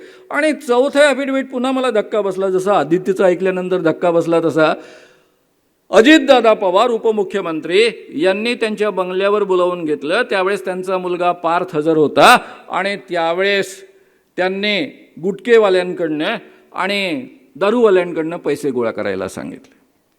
हे 4 ॲफिडेव्हिट तुम्ही लिहून दिले तर तुम्हाला जेलमध्ये जावं लागणार नाही. अनिल देशमुखांनी खूप विचार केला, नकार पाठवला. पुन्हा देवेंद्र भाऊंचा माणूस आला, देवाभाऊंचा माणूस आला आणि देवाभाऊच्या माणसाने जे काही फोन दिला त्याच्यावर ते बोललेत. काय बोललेत? ते म्हणालेत की ठीक आहे, तुम्हाला अजितदादांबद्दल लिहून देणं शक्य नसेल, तुमच्या पक्षाचे ते सोडून द्या, बाकी 3 ॲफिडेव्हिटवर सही करून द्या, नाही तर तुमच्यावर ईडीची ॲक्शन सुरू होईल. त्यावेळेस देवाभाऊ महाराष्ट्रामध्ये काहीही नव्हते, कोणत्याही पदावर नव्हते, तरी यांची ताकद पहा. कारण केंद्रामध्ये मोदीजी आहेत, केंद्रामध्ये अमित शहा आहेत, त्यांच्या भरोशावरही या पद्धतीनं बोलत आहेत. कारण ईडी यांच्या घरची नोकर आहे, ज्यांनी सांगितलं त्या पद्धतीनं ती वागतं. हे सगळ्या जगाला आता माहीत झालेलं आहे, महाराष्ट्राला तर माहीत आहेच आहे. त्यानंतर जसं अनिल देशमुखांनी खूप विचार केला, त्यांच्या हे लक्षात येत होतं की आपण जर ॲफिडेव्हिट लिहून दिलं नाही तर आपल्याला जेलमध्ये जावं लागणार आहे. आणि ॲफिडेव्हिट लिहून दिलं तर 3 निरपराध माणसं ज्यांनी केलेलंच नाही त्या कृत्याकरता त्यांना जेलमध्ये जावं लागणार आहे. महाराष्ट्राचे मुख्यमंत्री उद्धवजी ठाकरे यांना जेलमध्ये जावं लागणार आहे. त्यानंतर दुसऱ्या बाजूनं आदित्य ठाकरे यांनी बलात्कार करण्याचा प्रयत्न करून खून केला, याकरता जेलमध्ये जावं लागणार आहे. अत्यंत घृणास्पद हे काम. ज्या कोणी माणसाने केलं असतं त्याला कधीच कोणी माफ केलं नसतं असं. आणि तिसरं अनिल परब, आपल्यामुळं 3 निरपराध माणसं जेलमध्ये जातील या दडपणापोटी त्यांना हो म्हणणं शक्य नव्हतं आणि म्हणून त्यांनी शेवटी नकार कळवला आणि दुसऱ्या दिवसापासून धाडसत्र सुरू झालं आणि त्यांना जेलमध्ये जावं लागलं. 14 महिने जेलमध्ये काढावे लागले. पण या माणसाने, निरपराध माणसांना स्वतःला वाचवण्याकरता बिलकुल जेलमध्ये पाठवायचा निर्णय घेतला नाही. म्हणून यांच्या मर्दपणाचं आपण कौतुक केलं पाहिजे. म्हणजे यांनी एवढं घाणेरडं, खालच्या पातळीवरचं, तुम्ही इमॅजिन करू शकत नाही अशा पद्धतीचं षडयंत्र रचलं. पहिलं ॲफिडेव्हिट खोटं. मी का अधिकारवाणीनं म्हणतोय? कारण कोर्ट केसमध्ये स्वतः पोलीस कमिशनरने लिहून दिलं की मला अनिल देशमुख कधीच भेटले नव्हते, त्यांनी कधीच मला पैसे गोळा करायचा आदेश दिला नव्हता. म्हणजे ज्या पहिल्या खोट्या ॲफिडेव्हिटच्या भरोशावर त्यांना धमकी देण्यात आली तेच ॲफिडेव्हिट खोटं. नंबर 2, त्यांनी असं म्हटलं की मला अमुक अमुक इन्स्पेक्टरनी सांगितलं, ते वाझे वगैरे काय त्यांनी सांगितलं. वाझेंनी स्वतः कोर्टापुढे लिहून दिलं की मला कधीच अनिल देशमुख डायरेक्टली भेटून त्यांनी पैसे गोळा करायला सांगितलेलं नाही. म्हणजे दोन्ही गोष्टी खोट्या. खोटे ॲफिडेव्हिट तयार करायचे, त्याच्या भरोशावर समोरच्या माणसांच्या मनामध्ये भीती निर्माण करायची, त्यांच्याकडनं आणखी खोटे ॲफिडेव्हिट तयार करून घ्यायचे, अख्खच्या अख्खं लोकांनी निवडून दिलेलं सरकार पडायचं, त्याचे मुख्यमंत्री उद्धव ठाकरे यांना जेलमध्ये पाठवायचं, त्यांचा मुलगा आदित्य ठाकरे याला बलात्काराच्या आरोपाखाली, खोट्या आरोपाखाली जेलमध्ये पाठवायचं. या पद्धतीचं षडयंत्र रचणारे हे देवाभाऊ आहेत. ओबीसी महासंघ, धन्यवाद. काय योग्यता आहे तुमची. त्यामुळे या लोकांना हकलणं नितांत गरजेचं आहे. यांनी लोकशाही आणि संपूर्ण राज्यघटना अक्षरशः पायदळी तुडवलेली आहे. यांचा कधीच यावर विश्वास नव्हता. लोकांच्या मतांच्या आधारावर निवडून यायचं हिटलरसारखं आणि मग पूर्ण देश कब्जामध्ये घ्यायचा आणि त्या देशामध्ये याच पद्धतीचं वातावरण निर्माण करून ज्या पद्धतीचं सांप्रदायिक वातावरण या देशामध्ये निर्माण करण्यात आलेलं आहे त्या पद्धतीचं सांप्रदायिक वातावरण देशामध्ये हिटलरने निर्माण केलं जर्मनीमध्ये आणि स्वतःची हुकुमशाही रूढ केली. हे ठीक आहे, पुढच्या युद्धामध्ये पराभव झाला म्हणून जर्मनी सुटला आणि आज जर्मनी एक ताकदवान देश पुन्हा निर्माण म्हणून उभा राहू शकला. भारतामध्ये असं होण्याची शक्यता फार कमी आहे जर एकदा असं झालं तर. या माणसांचं खरं स्वरूप मित्रांनो ओळखा. यांना या देशामध्ये लोकशाहीवर यांचं मुळीच प्रेम नाही असतं तर या पद्धतीनं हे वागले असते काय? या पद्धतीची खोटी ॲफिडेव्हिट लिहून घेऊन हे सरकार पाडलं असतं काय? असंवैधानिक सरकार इतके 2.5 वर्ष चालवून यांनी पैशाची किती उधळपट्टी केली.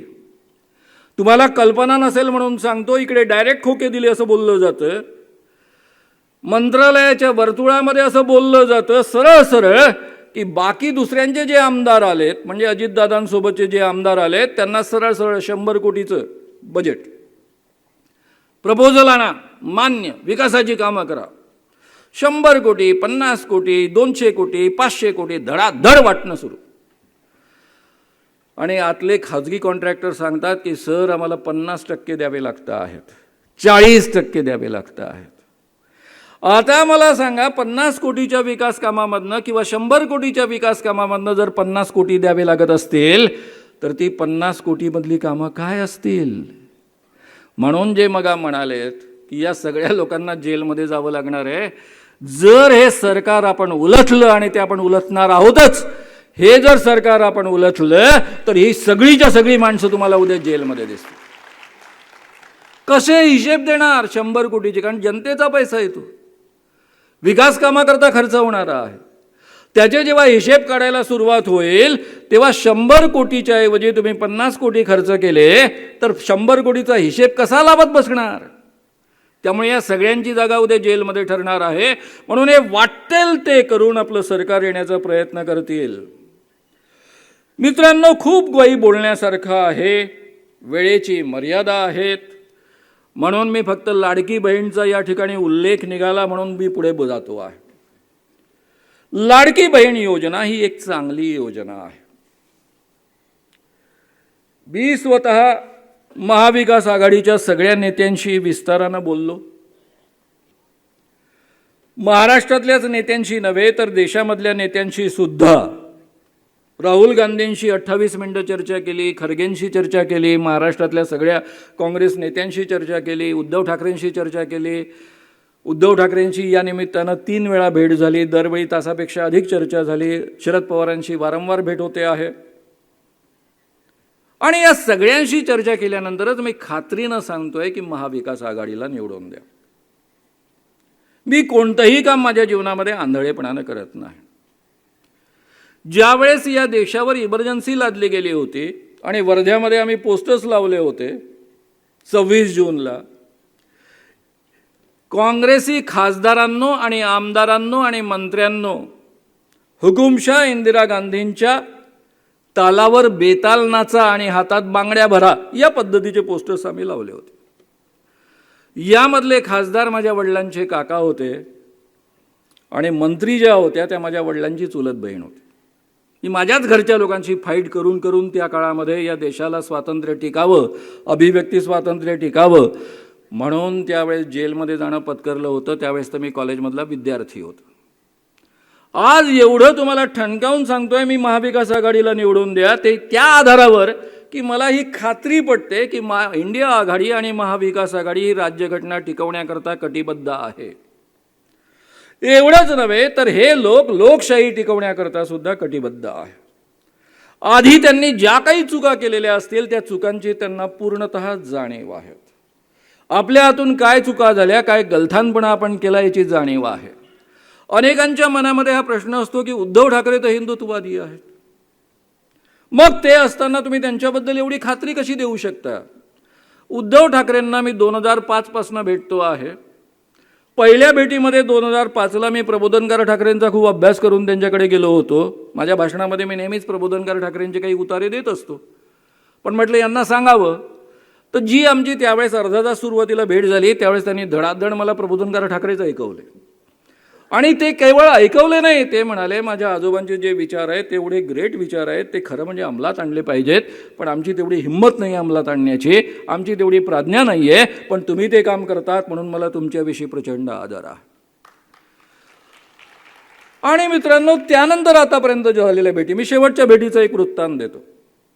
हा माणूस इतका सज्जन आहे. दुसऱ्या भेटीमध्ये जेव्हा इमर्जन्सी 2013चा कायदा संमत व्हायची वेळ आली त्यावेळेस मी त्यांना भेटलो, 2.5 तास चर्चा झाली, ते मला बाहेरपर्यंत सोडायला आले.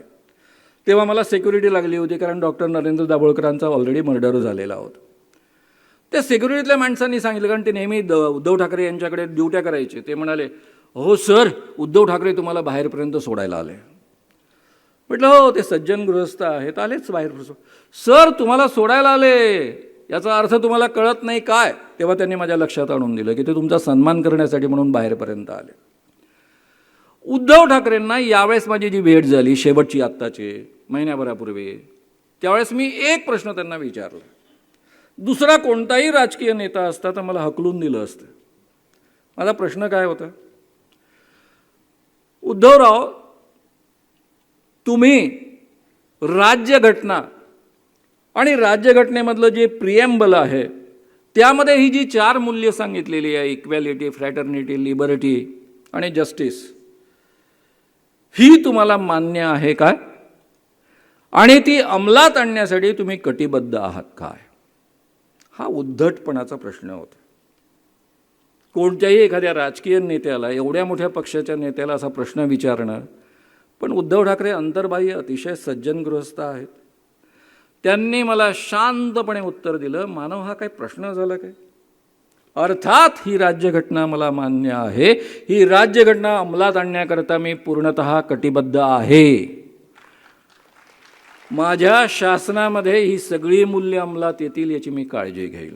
आणि आपण यावर विश्वास ठेवू शकतो, कारण ज्या पद्धतीनं त्यांनी 2.5 वर्ष सरकार चालवलं, कोरोनाच्या काळामध्ये ज्या पद्धतीनं त्यांनी सगळं हँडल केलं आणि मुस्लिमांपासून सगळ्यांना उत्तम पद्धतीच्या सोयी उपलब्ध करून दिल्या, त्यावरनं आपल्याला खात्रीशीरित्या सांगता येतं की शासक म्हणून हा माणूस जनतेमध्ये, नागरिकांमध्ये भेद करत नाही. आता त्यांच्या हिंदुत्वाबद्दल प्रश्न विचारले जातात. मी त्याबद्दल विस्तारानं त्यांच्याशी चर्चा केलेली आहे.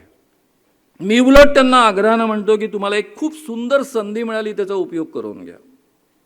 ऑलरेडी तुम्ही तुमचं हिंदुत्व वेगळ्या पद्धतीनं डिफाईन करता, ते अधिक चांगल्या पद्धतीनं डिफाईन करा ना. जसं ते म्हणतात की आमचं हिंदुत्व देवळात घंटा बडवणारं नाही, म्हणजे प्रदीप मिश्रासारखं नाही. दुसरं त्यांचं वाक्य आहे फार महत्वाचं, आमचं हिंदुत्व शेंडी जानव्याचं नाही. हे प्रबोधनकार ठाकरेंचं वाक्य आहे, बाळासाहेब ठाकरेंचं वाक्य आहे, हे उद्धवराव ठाकरेंचं पण वाक्य आहे. आमचं हिंदुत्व शेंडी जानव्याचं नाही, याचा अर्थ आमचं हिंदुत्व वर्ण वर्चस्व मानत नाही, शेंडीला आणि जानव्याला किंमत देत नाही. आमचं हिंदुत्व समानता पाळणारं आहे, हा याचा अर्थ होतो. आणखी यांचं एक महत्वाचं वाक्य आहे, आणि ते वाक्य म्हणजे आमचं हिंदुत्व लोकांची चूल पेटवणारं आहे, लोकांची घरं जाळणारं नाही, झोपड्या जाळणारं नाही. म्हणजे आमचं हिंदुत्व हे सांप्रदायिक नाही, हिंदू मुस्लिमांमध्ये भेद निर्माण करून दंगली घडवणारं नाही. आमचं हिंदुत्व जाती जातींमध्ये दंगली घडवणारं नाही. आमचं हिंदुत्व सगळ्यांचा विकास करणारं हिंदुत्व आहे. हे त्यांनी अतिशय स्पष्ट शब्दामध्ये व्यक्त केलेलं आहे. त्यामुळं BJPचं हिंदुत्व म्हणजे हिंदू राष्ट्र आणू पाहणाऱ्या धीरेंद्र कृष्ण महाराजांचं हिंदुत्व, छुओ मत हम ब्राह्मण है तुम अछूत हो. प्रदीप मिश्रांचं नेतृत्व म्हणजे हिंदुत्व, बेलफूल वहा, परीक्षामध्ये अभ्यास न करता सुद्धा पास व्हाल, त्याचं पोरगं झालं नापास. पत्रकारांनी प्रश्न विचारला, माणूस हुशार, त्याने उत्तर दिलं, मैं भक्तों को कहते कहते मेरे को समय नहीं मिला, मेरे बेटे को मैंने नहीं कहा इसलिए वो फेल हो गया. तर या हिंदुत्वामधला फरक आपण समजून घेतला पाहिजे. मित्रांनो, आज उद्धव ठाकरे सगळ्या मुंबईतल्या मुस्लिमांना, महाराष्ट्रातल्या मुस्लिमांना एक आश्वासक चेहरा वाटतो. त्यांच्यावर ते विश्वास ठेवतात, त्यांना मतदान करायला तयार असतात, कारण सांप्रदायिक हिंदुत्व त्यांचं नाही असं जाहीररित्या बोलण्याची ते हिंमत दाखवतात. आणि आमच्या बीजेपीवाल्यांचं हिंदुत्व कसं आहे? बाबरी मस्जिद पडली, 2000 माणसं मारली गेली. आमचे मोदीजी मुख्यमंत्री झाले 2001 मध्ये, आणि 2002 मध्ये प्रचंड हिंदू मुस्लिम दंगली झाल्या गोधराकांडानंतर. त्यामध्ये 2000 माणसं मारली गेली. 4000 माणसं मारून या प्रेतांच्या ढिगाऱ्यावरनं हे सत्तेचा सोपान चढत गेलेले आहेत. हे यांचं हिंदुत्व आहे, जे हिंदुत्वाला कधीच मान्य नाही. गांधी म्हणतात, स्वामी विवेकानंद म्हणतात, आमचं हिंदुत्व हे सहिष्णू आहे. अमेरिकेतलं त्यांचं शिकागोमधलं भाषण आहे का? इझिली अवेलेबल आहे इंटरनेटवर. ते म्हणतात, मला अशा देशाचा अभिमान वाटतो, त्या धर्माचा मी अनुयायी याचा अभिमान वाटतो की जो धर्म सहिष्णू आहे, सगळ्या धर्मांना सन्मान देतो, सगळे धर्म खरे आहे असं मानतो. आणि एवढंच नव्हे तर ज्यांचं धार्मिक उत्पीडन होतं अशा माणसांना आम्ही शरणागती देतो सहिष्णुतेनं. त्याचं उदाहरण देताना ते यहुद्यांचं उदाहरण देतात. जेव्हा जेरुसलेममधलं यहुद्यांचं मंदिर पाडलं गेलं, त्यावेळेस तिथून आलेल्या यहुद्यांना दक्षिणेने आश्रय दिला, आम्ही पारशांना आश्रय दिला, अशी उदाहरणं विवेकानंद देतात. आणि ही माणसं मात्र याच देशामधल्या 20 कोटी जनतेच्या मनामध्ये असुरक्षितता निर्माण करतात. का हो, तुमचा माझा जन्म आपल्या हातात आहे का? तुमचं माझं आयुष्य 10 लाख वर्षांचं आहे. जी माणसं आपण होमोसेपियन्स म्हणतो त्या पद्धतीची माणसं तुमची माझी 2 लाख वर्ष आपल्याला झाली. आणि आपल्या अख्ख्या धर्मांचं आयुष्य जास्तीत जास्त 3000 वर्षांचं आहे. 2500 वर्षापूर्वी बौद्ध धर्म निर्माण झाला, त्यानंतर बाकीचे सगळे धर्म निर्माण झाले. म्हणजे 2 लाख वर्ष तुमच्या माझ्यासारखी माणसं विदाऊट धर्म जगत होती, धर्मानंतर निर्माण झालेले आहेत. आज या देशामध्ये 20 लाख लोक आहेत, त्यांचं आपण काय करणार? आज आपला जन्म कुठे व्हावा हे आपल्या हातात नाही. तुम्ही नुसती कल्पना करा की तुमचा जन्म जर एखाद्या मुस्लिम धर्मामध्ये झाला असता तर आज तुम्हाला हा देश आपला वाटू शकला असता काय? कशा पद्धतीचं वातावरण आपण संपूर्ण देशामध्ये निर्माण करून ठेवलेलं आहे. बरं, ही माणसं आली कुठे? आकाशातनं आलीत काय? अरबस्थानातनं आलीत काय? अरे, याच देशामधली ही माणसं आहेत. ही सगळीच्या सगळी या देशामधली मुस्लिम माणसं आणि ख्रिश्चन माणसं ती युरोपमधनं आलेली नाही आहेत, अरबस्थानातनं आलेली नाही आहेत, याच देशामधली जनता आहेत. अजूनही या लोकांमध्ये जाती विसतात. जरा शोध घेऊन पहा, तुमच्या असं लक्षात येईल की यामधली मोर दॅन 90% माणसं ही ज्यांना तुम्ही अति शूद्र म्हणता आणि शूद्र म्हणता त्या जातींमधली आहेत. ज्या देशाने माणूस शिवला तर चालत नाही, कुत्र शिवलं तर चालतं, या पद्धतीनं माणसांना वागणूक दिली, त्या लोकांनी धर्म बदलला माणूस म्हणून सन्मान मिळावा म्हणून. आणि म्हणून या देशामध्ये एवढे मुस्लिम निर्माण झालेले आहेत आणि ख्रिश्चन निर्माण झालेले आहेत. हे आपलं स्वतःचं पाप आहे, हे आपण कधीही विसरता कामा नये. आणि म्हणून या लोकांना सन्मानानं वागवणं हे आपलं कर्तव्य आहे. आणि आता घटनेनुसार तर सगळी माणसं समानच ठरलेली आहे. त्यामुळे या पद्धतीचं हे सांप्रदायिक वातावरण निर्माण करणारी माणसं एका बाजूने 8 लाख कोटींचं कर्ज महाराष्ट्रावर करून ठेवलेलं आहे. आणि मधल्या काळामध्ये आता काल परवा जे निर्णय घेतले त्यातनं किती हजार कोटींचं कर्ज यांनी वाढवून ठेवलं, अजून याचे हिशेब बाहेर यायचे आहे.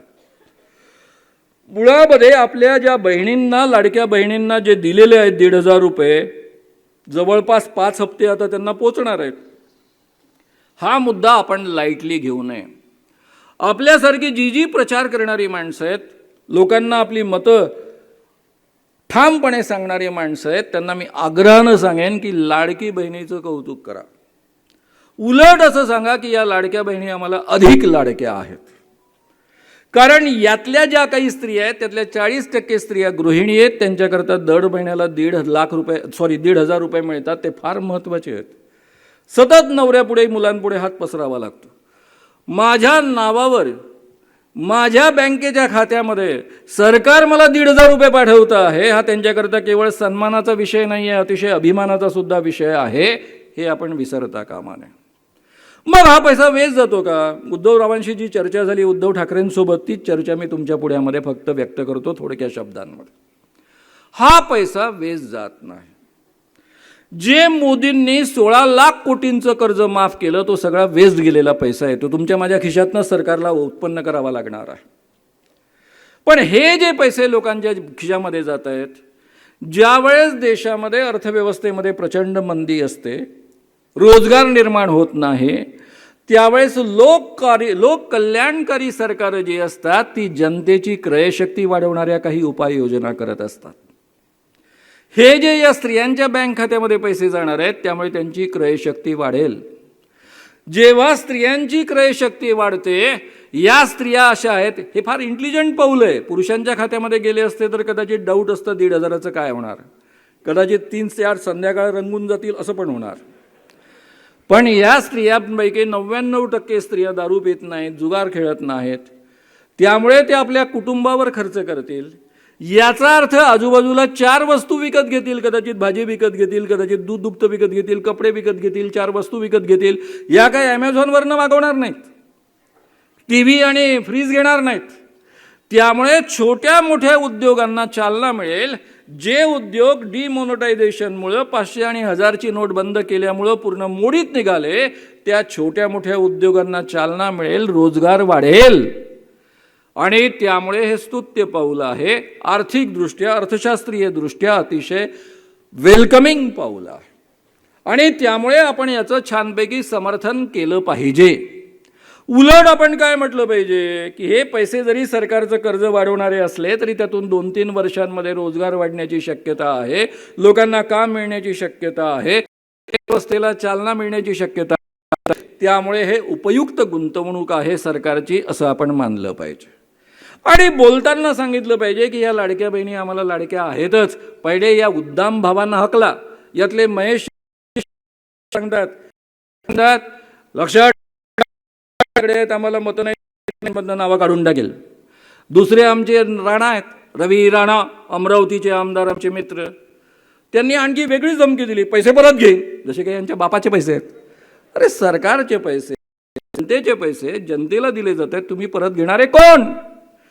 मुळामध्ये असलेल्या भावांना हकला. आणि जी माणसं जास्त नम्र आहेत, प्रेमळ आहेत, अशा प्रेमळ भावांना अधिक सन्मान करतील. कारण ऑलरेडी त्यावेळेस ते म्हणाले आम्ही 2,000 रुपये द्यायचं ठरवतो आहे. ते वडेट्टीवार म्हणाले की आम्ही 3,000 रुपये द्यायचं ठरवतो आहे. तेलंगणामध्ये 2,500 रुपये दिले जात आहेत. काँग्रेसमध्ये, कर्नाटकमध्ये 2,000 आहेत. त्यामुळे हा पैसा 1,500 बंद होणार नाही. उलट ही योजना 1.5च्या ऐवजी 2 मध्ये तरी किमान रूपांतरित होईल. आश्वासन बेधडकपणे तुम्ही देऊ शकता आणि बहिणींना आश्वस्त करू शकता की त्याकरता असल्या उद्दाम भावांना निवडून आणण्याची गरज नाही. आता एक शेवटचा मुद्दा घेऊन 10 मिनिटांमध्ये किंवा 5 मिनिटांमध्ये मी या ठिकाणी थांबणार आहे. आणि तो अत्यंत महत्त्वाचा मुद्दा आहे आणि तो मुद्दा म्हणजे रिझर्वेशनचा. मला वाटलं राहुल गांधींची काही चूक झाली का, कारण कधी कधी ते अर्धवट वाक्य वापरतात. म्हणून मी मुद्दाम ते त्यांचं उत्तर ऐकलं. हिंदूमध्ये ते छापील आहे, तेही मी वाचलं. आणि मग माझ्या लक्षात आलं की गडबड काय झाली. ते जॉर्ज टाउन येथे इंग्रजीमध्ये प्रश्न विद्यार्थ्यांनी विचारला, त्याचं उत्तर इंग्रजीमध्ये दिलं. ते यूट्यूबपासून सगळीकडे इंग्रजीमध्ये उपलब्ध आहे. त्याकरता इंग्रजी कळली पाहिजे. पहिले आपले आहेत MLA गायकवाड. हे असं म्हणाले राहुल गांधीची जीभ छाटून टाकली पाहिजे, त्यांना एवढे एवढे पैसे देऊन रिझर्वेशन बंद करतात. मी गायकवाडांचं प्रोफाईल पाहिलं आणि पाहिल्यानंतर माझ्या लक्षात आलं की अरे बापा, यांना इंग्रजी, त्यातल्या त्यात अमेरिकेत बोललेलं इंग्रजी कळण्याची शक्यताच नाही आहे. त्यामुळे गायकवाडांना या जन्मात हे कळणं शक्य नाही, म्हणून त्यांना माफ. दुसरे आमचे इथले चंद्रशेखर बावनकुळे, अध्यक्ष BJP, त्यांची दखल तर घ्यायलाच पाहिजे, BJPचे अध्यक्ष आहेत. तरी मला डाऊट आलाच, म्हटलं यांना इंग्रजी कळत असेल काय. आता इथे 2 इंग्रजीचे प्राध्यापक आहेत. शरद पाटील पण इंग्रजीचे प्राध्यापक राहिलेले, मी पण राहिले. हे जे वाक्य आहे जे मी तुम्हाला वाचून दाखवणार आहे, ही फ्रेज रुटीन नाही. मग काय, ज्याचं इंग्रजी त्याच पद्धतीची बिचाऱ्या राहुल गांधींचं इंग्रजी चांगलं आहे. आता काही दोष नाही देता येत. म्हणून मी म्हटलं हे अध्यक्ष चंद्रशेखर बावनकुळे त्यांना इंग्रजी कळत नाही, याचं कारण काय आहे जरा तपासून पाहिलं पाहिजे. मी विकिपीडिया पाहिला. विकिपीडियात मला असं दिसलं की चंद्रशेखर बावनकुळे BSc करत असताना, म्हणजे सायन्स ग्रॅज्युएट असा शब्द वापरलेला, सायन्स ग्रॅज्युएट करत असताना पहिला वर्ग त्यांनी केला, पास की नापास असं लिहिलेलं नाही. मग माझ्या डोक्यात आलं सायन्स ग्रॅज्युएट आपल्या इथे करायचं असेल तर इंग्रजीतच शिकावं लागतं, काही पर्याय नाही. मग यांना इंग्रजी कसं कळत नाही. मग दुसरा विचार माझ्या मनात आला की यांना जर इंग्रजी चांगलं कळत असतं तर यांनी BSc पार्ट 1 पास केलं असतं, मग सेकंड इयर केलं असतं, मग थर्ड इयर केलं असतं. पार्ट 1 मधनंच कसे गायब झाले असते. त्यामुळे बावनकुळेंना इंग्रजी कळणं शक्य नाही, म्हणून त्यांनाही माफ, जरी ते BJPचे अध्यक्ष असले तरी. तिसरे आमचे एक मित्र अमरावतीचे डॉक्टर अनिल बोंडे खासदार. अरे म्हटलं हे MD आहेत, तरी म्हटलं चेक केलं पाहिजे. विकिपीडियावर पाहिलं MDच दिसलं. मी माझ्या अमरावतीच्या डॉक्टर ग्रुपमधले आहेत. मी माझ्या डॉक्टर मित्रांना फोन लावला. तर काय शामराव, तुम्हाला माहीत आहे ना ते MD आहेत. म्हटलं हो, पण ते आयुर्वेदवाले आहेत का? म्हणजे आयुर्वेद कमी दर्जाचं असतं असं मला म्हणणं नाही आहे, पण आयुर्वेदवाल्याचं इंग्रजी कच्चं असू शकतं बा म्हणून. त्यांनी MBBS केलं, त्यानंतर MD केलं, असं काय करता तुम्ही? म्हणजे यांनी MBBS पूर्ण इंग्रजीत शिकून केलं. इंग्रजी माध्यमच आहेत, कारण दुसरी माध्यमं उपलब्ध नाही, त्यांच्या पिढीत तर नव्हती. आणि यांनी MD पण इंग्रजीत केलं, म्हणजे इंग्रजी माध्यमामध्ये केलं. असं असताना यांना हे इंग्रजी कळलं नाही. मग मला डोक्यात शंका आली, यांच्या MBBS आणि MD खरं आहे का? कारण यांच्या नेत्याच्याच पदव्या डाऊटफुल आहेत, सर्वोच्च नेते, जे आईच्या पोटातनं जन्माला नाही आले, बायोलॉजिकलच नाही आहे. आई जिवंत होती तोपर्यंत त्यांना वाटायचं की आपण आईच्या पोटातनं जन्माला आलो. नंतर त्यांना साक्षात्कार झाला, त्यांना असं वाटायला लागलं की आपण डायरेक्ट टपकलो. ते त्यांच्या डिग्र्यांबद्दल एक सहकारी नाही, त्यांचा एक सहपाठी नाही. माझे गाव लोक भेटतात, मी तुमच्या अमुक वर्गातला वर्गमित्र आहे म्हणून सांगणार आहे, यांना एकही सापडत नाही अख्ख्या जगात. म्हटलं यांच्या नेत्यांच्याच डिग्र्या जर डाऊटफुल आहे तर यांच्याही डिग्र्या डाऊटफुल. जर त्या डिग्र्या खऱ्या असतील तर मी अनिल बोंडेंना एवढीच विनंती करेल, कारण त्यांनी माझी जीभ जाळायला सांगितलेलं आहे. म्हणजे त्यांनी 3 जीभा जाळा म्हणे. एक राहुल गांधीची जीभ जाळा, कारण त्यांनी रिझर्वेशन्स थांबवायचं ठरवलेलं आहे. दुसरं चित्रलेखाचे संपादक ज्ञानेश महाराव यांची जीभ जाळा, आणि माझी जीभ जाळा. म्हटलं माझे दोस्त असून माझी जीभ कशाला जाळायला येतात बाबा हे. तर हे जे आहेत अनिल बोंडे, त्यांना मी एवढाच सल्ला देईल की तुमच्या डिग्र्या जर चुकून खऱ्या असतील, माझी शंका जर खोटी असेल, तर कृपया आपल्या घरातल्या एखाद्या व्यक्तीला शिकवणारी कॉन्व्हेंटमधली जी मुलं तिला घरी बोलावून घ्या आणि या शब्दांचा अर्थ नीट समजून घ्या. राहुल गांधीला जेव्हा प्रश्न विचारला त्या विद्यार्थ्याने की आपल्या देशामधले रिझर्वेशन्स केव्हा थांबतील, त्यावर उत्तर देताना राहुल गांधी म्हणाले, we should think of scrapping reservations only when. We should think of scrapping reservations only when. आपण आपल्या देशामधले रिझर्वेशन्स तेव्हाच थांबवू शकतो जेव्हा India becomes a fair place. जेव्हा भारत हा फेअर प्लेस होईल. आणि पुढचं त्यांचं वाक्य आहे, and India is not a fair place नाव. पण सध्या इंडिया हा फेअर प्लेस नाही आहे, त्यामुळे आपल्याला या पद्धतीचा निर्णय घेता येत नाही, हा त्याचा अर्थ आहे.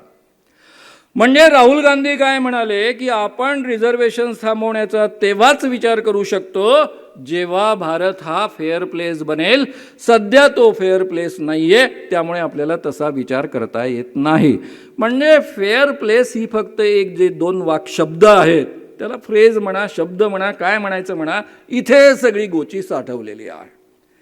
हे मला मान्य आहे की फेअर प्लेस हा शब्द रुटीनमधल्या वापरातला नाही आहे, त्यामुळे अनेकांना तो कळला नाही, त्यांना माफ. पण आपल्या देवाभाऊलाही माफ का? देवाभाऊच्या डिग्र्या मला माहीत होत्या, ते स्वतः कायदा त्यांनी पूर्ण केलेला आहे, म्हणजे किमान LLB झालेले आहेत. तरी म्हटलं चेक करावं, कारण 2005 पासून त्यांच्यासोबत सुद्धा मी कायद्यासंबंधी चर्चा करत आलेलो आहे. त्यांना अतिशय इंग्रजीचं उत्तम ज्ञान आहे, कायद्याचं उत्तम ज्ञान आहे, अशी माझी परवापर्यंत समजूत होती. म्हणून मी त्यांच्या डिग्र्या पाहिल्या. डिग्र्या पाहिल्यानंतर माझ्या लक्षात आलं, अरे बापरे, आपल्याला माहीतच नव्हतं की या माणसाने बिझनेस मॅनेजमेंटमध्ये पोस्ट ग्रॅज्युएशनची डिग्री घेतली. LLB इंग्रजीतच शिकावं लागतं, बिझनेस मॅनेजमेंट इंग्रजीतच शिकायला एक डिप्लोमा आहे, तोही जर्मनीतला आहे, तर जर्मन भाषेतला असावा असं म्हणण्यात घेतला. माणसाची उत्तम असायला पाहिजे. जर उत्तम इंग्रजी आहे, त्यांना फेअर प्लेस हा शब्दाचा अर्थ का नाही कळला? त्याचं उत्तर सापडलं. जेव्हा इमर्जन्सी या देशावर लादली गेली, देवाभाऊ हे इंदिरा गांधी कॉन्व्हेंट स्कूलमध्ये शिकत होते. मग मला जसं जेलमध्ये टाकलं तसं त्यांच्या वडिलांनाही जेलमध्ये टाकलं इंदिरा गांधींनी. त्यामुळे देवाभाऊंनी इंदिरा गांधी कॉन्व्हेंट स्कूल सोडून दिलं आणि ते एका गुरुकुलमध्ये शिकायला गेले. तेव्हा माझ्या डोक्यात प्रकाश पडला की देवाभाऊंचं इंग्रजी का कच्चं राहिलं ते. कारण कॉन्व्हेंट सोडून दिलं आणि गुरुकुलात शिकायला गेले म्हणून त्यांचं इंग्रजी कच्चं राहिलं. आता मित्रांनो, फेअर प्लेस या शब्दाचा अर्थ काय होता? वेबस्टर या डिक्शनरीमध्ये, कॉलिन्सच्या डिक्शनरीमध्ये म्हटलेलं आहे, फेअर प्लेस म्हणजे विदाऊट डिस्क्रिमिनेशन, भेद न करणारी अवस्था. ऑक्सफर्डमध्ये म्हटलेलं आहे समान संधी असणारी अवस्था. म्हणजे असा देश ज्या देशामध्ये सगळ्यांना समान संधी आहे, जिथे जातीच्या आधारावर, संपत्तीच्या आधारावर, आणखी कोणत्याही आधारावर भेदाभेद केला जात नाही, सगळ्यांना समान संधी मिळते, अशी जागा म्हणजे फेअर प्लेस. आता तरी देवाभाऊंना फेअर प्लेस याचा अर्थ कळला असेल. त्यामुळे महाराष्ट्रभरात राहुल गांधींनी रिझर्वेशन थांबवण्याचं म्हटलेलं आहे म्हणून ते आंदोलन करत आले. खरं म्हणजे राहुल गांधींनी उलट याच्या विरुद्ध मतं मांडलेली आहेत. राहुल गांधींनी आग्रह धरलेला आहे की जातीनिहाय जनगणना व्हावी आणि ज्याची जेवढी संख्या तेवढी त्याला हिस्सेदारी मिळाली पाहिजे, याबाबत ते आग्रही आहे.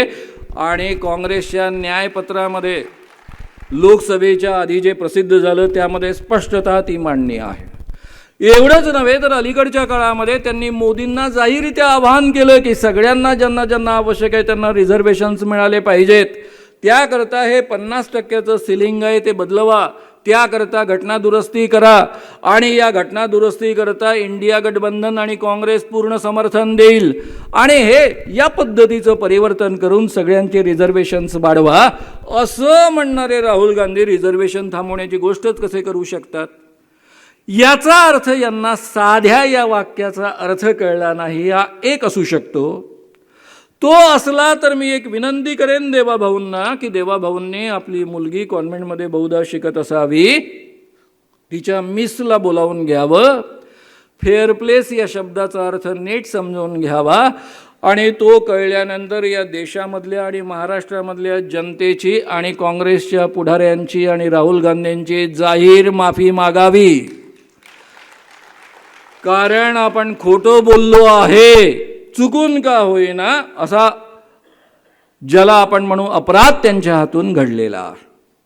पण समजा तर ते असं करणार नसतील तर त्याचा अर्थ एवढाच आहे, झूठ बोलो, बार बार झूठ बोलो, बार बार झूठ बोलो, हे यांचं सत्यवचन आहे आणि देवाभाऊ त्यातले शिरोमणी आहेत, हेही आपण दुसऱ्या बाजूने समजून घेतलं पाहिजे.